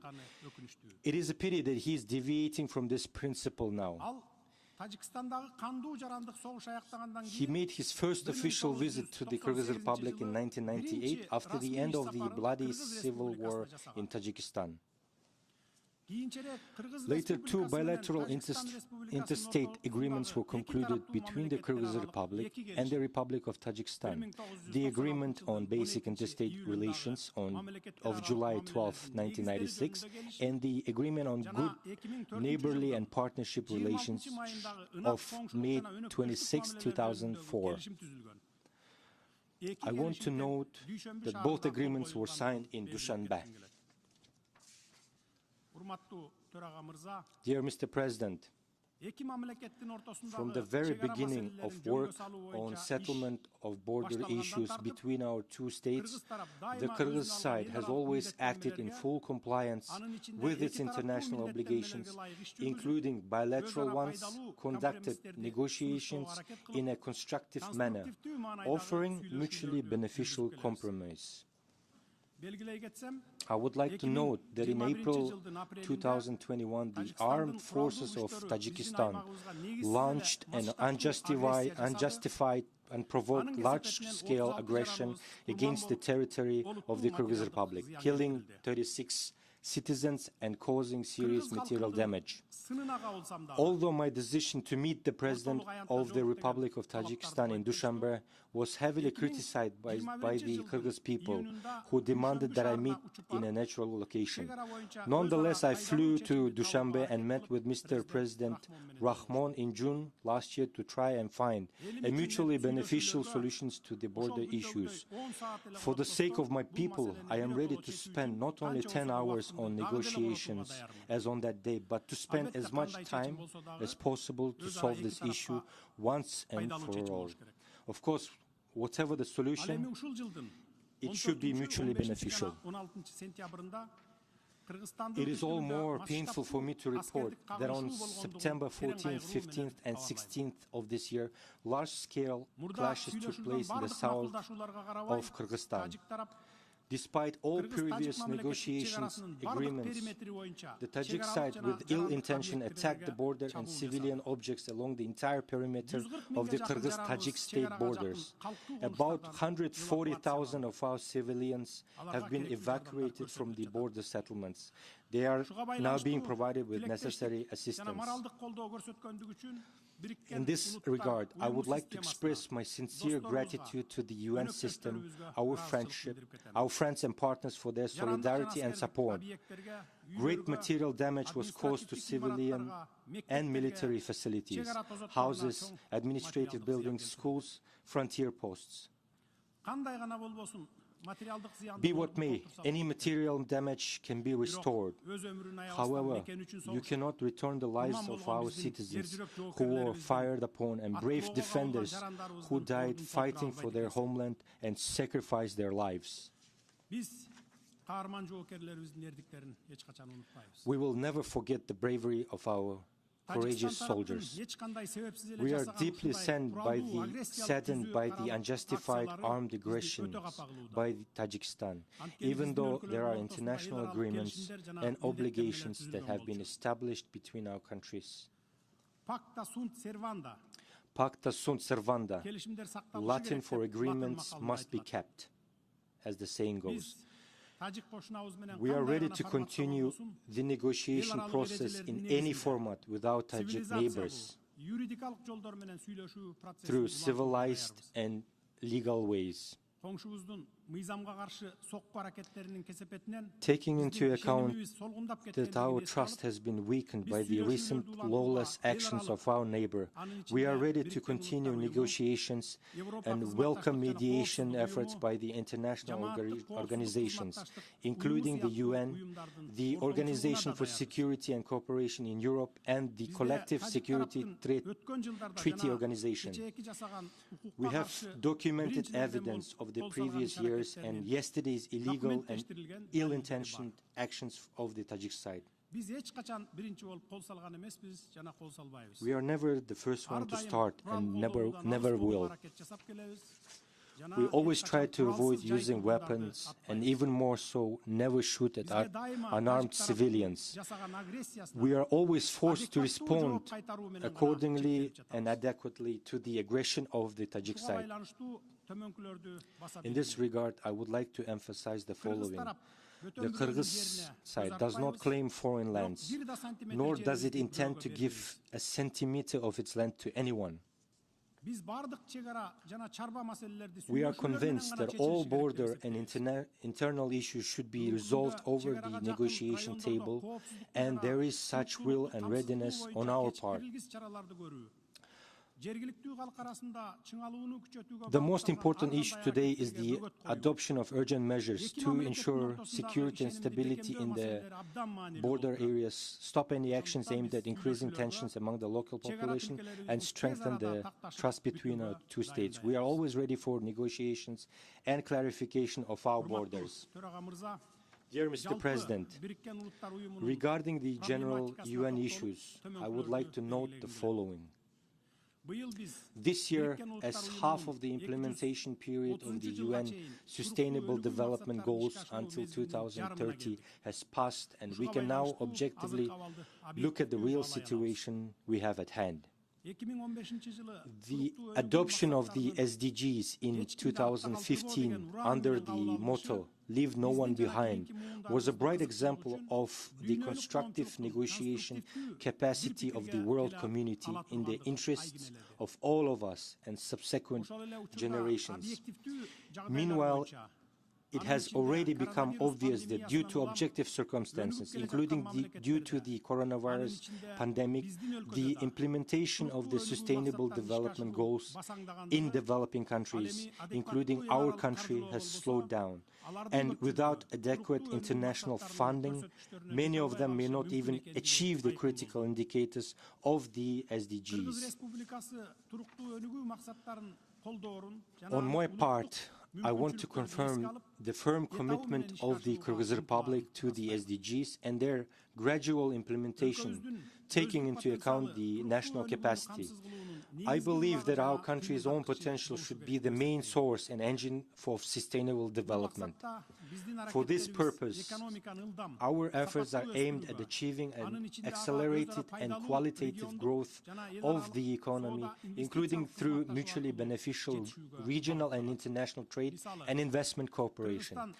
For example, Kyrgyzstan actively participates in the integration and cooperation processes, including the Eurasian Economic Union and the One Belt, One Road initiative of the People's Republic of China.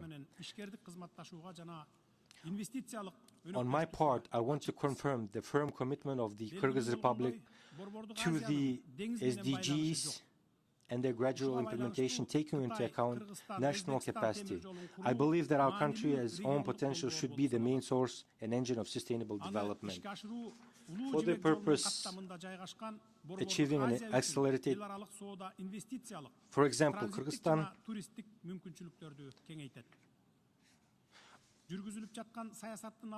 our esteemed neighbors, the country is actively developing the locomotive of green economy. Hydropower industry, small, medium and sized hydropower plants are being put into operation. Our esteemed neighbors, Kazakhstan and Uzbekistan, will participate in the construction of the largest hydroelectric power station, Khambarata, because this will strengthen the energy security and optimize the use of our water resource in the region. In general, I want to note the spirit of unity, understanding, trust and support, which was demonstrated in the city of Chopanata 2 months ago when the fourth consultative meeting of the heads of states of Central Asia was held under the chairmanship of Kyrgyzstan. I hope that the signing by all parties of the Cholpon-Ata Agreement on friendship, good neighborliness and cooperation for the development of Central Asia in the 21st century will open a new page in our interstate relations. We are committed to continuing work in this format. Dear Secretary General, dear ladies and gentlemen, at the end of my speech, I want to assure you that Kyrgyzstan fully supports the UN as the only universal structure authorized by all of us, the member states of the UN, to solve the challenges faced by humanity.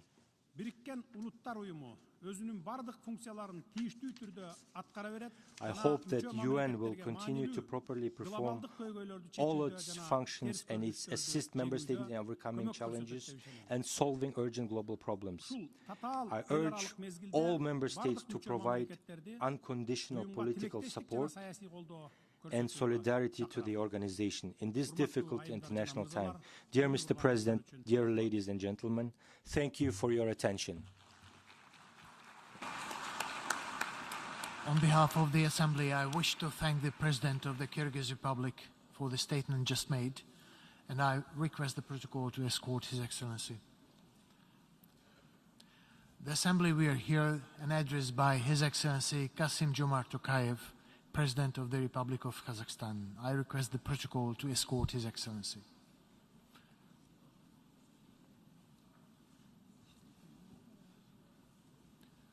On behalf of the General Assembly, I have the honor to welcome His Excellency Kassym-Jomart Tokayev, President of the Republic of Kazakhstan, and to invite him to address the Assembly.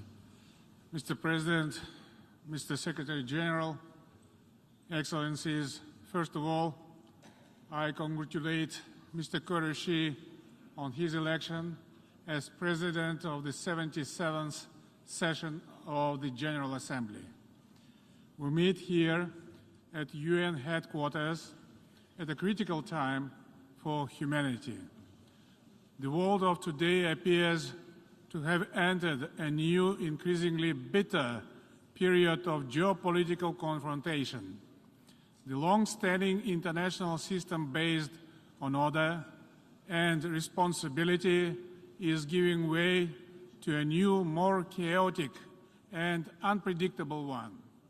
The global system of checks and balances has failed to maintain peace and stability. The security architecture is eroding. Mutual distrust between global powers is dangerously deepening. The world is falling prey to a new set of military conflicts. For the first time in 2 generations, we face the prospect of the use of nuclear weapons, and not even as a last resort. New fault lines are creating artificial barriers and economic isolation. Economic and political sanctions have become a new norm which erodes the supply chains that ensure food security, threatening millions, especially in vulnerable communities. These problems contribute to the mounting challenges of soaring inflation, job losses, and fears of a worldwide recession, especially for developing nations. And finally, these crises severely hamper the urgent action we all agreed to combat climate change and enhance sustainable development. Some 77 years ago, the founding members placed within the United Nations Charter the principles and the norms of international law that have successfully guided us ever since. There is nothing more important now than to return to the foundational principles that lie at the root of this universal organization. In particular, we must rethink the linkages between 3 primordial principles: the sovereign equality of states, the territorial integrity of states, and peaceful coexistence between states. These 3 principles are interdependent. To respect one is to respect the other 2. To undermine one is to undermine the other two. When the global disarmament regime, both conventional and nuclear, weakens, these three principles are threatened. Conversely, as these three principles are respected, they grow in strength. Together, they become the basis for greater interstate cooperation at every level, sub-regional, regional, and global. This is the global prosperity dividend. This system of values embodied in the United Nations remains a beacon of hope for millions of people in different parts of our planet. We must staunchly defend these values, the United Nations as its core, and the spirit of cooperation which underpins it. In other words, we cannot simply shrug our shoulders and agree with polarization and division. We cannot afford indecision or narrow interests or detrimental to this common heritage and our collective good. Too much is at stake. Therefore, Kazakhstan stands ready to cooperate with all relevant actors in a spirit of inclusiveness, multilateralism, and goodwill. I am convinced that the challenges of our time can only be overcome by countries acting together. To achieve our shared goals, we must go forward in the following directions. The multiple and often interconnected crises of recent years have exposed significant gaps in global governance. They have highlighted the need to modernize and reform the United Nations. The UN must be better prepared for future challenges and opportunities. In this respect, Kazakhstan welcomed the proposals in the report of the Secretary General entitled Our Common Agenda.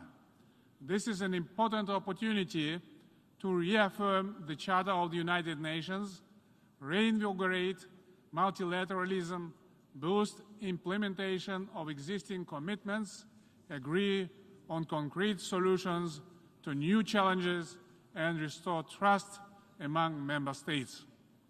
We look forward to contributing to the consultations at the ministerial meeting next year and to the holding of the 2024 Summit of the Future. We must move from simply responding to global challenges and crises to preventing and better predicting emerging trends and integrating our assessments into strategic planning and policy making. For this very purpose, Kazakhstan proposed 30 years ago the idea of convening the Conference on Interaction and Confidence-Building Measures in Asia. In the context of new challenges and threats, we hope to transform SICA into full-fledged international organization at the upcoming summit in October in Astana to contribute to global mediation and peacemaking.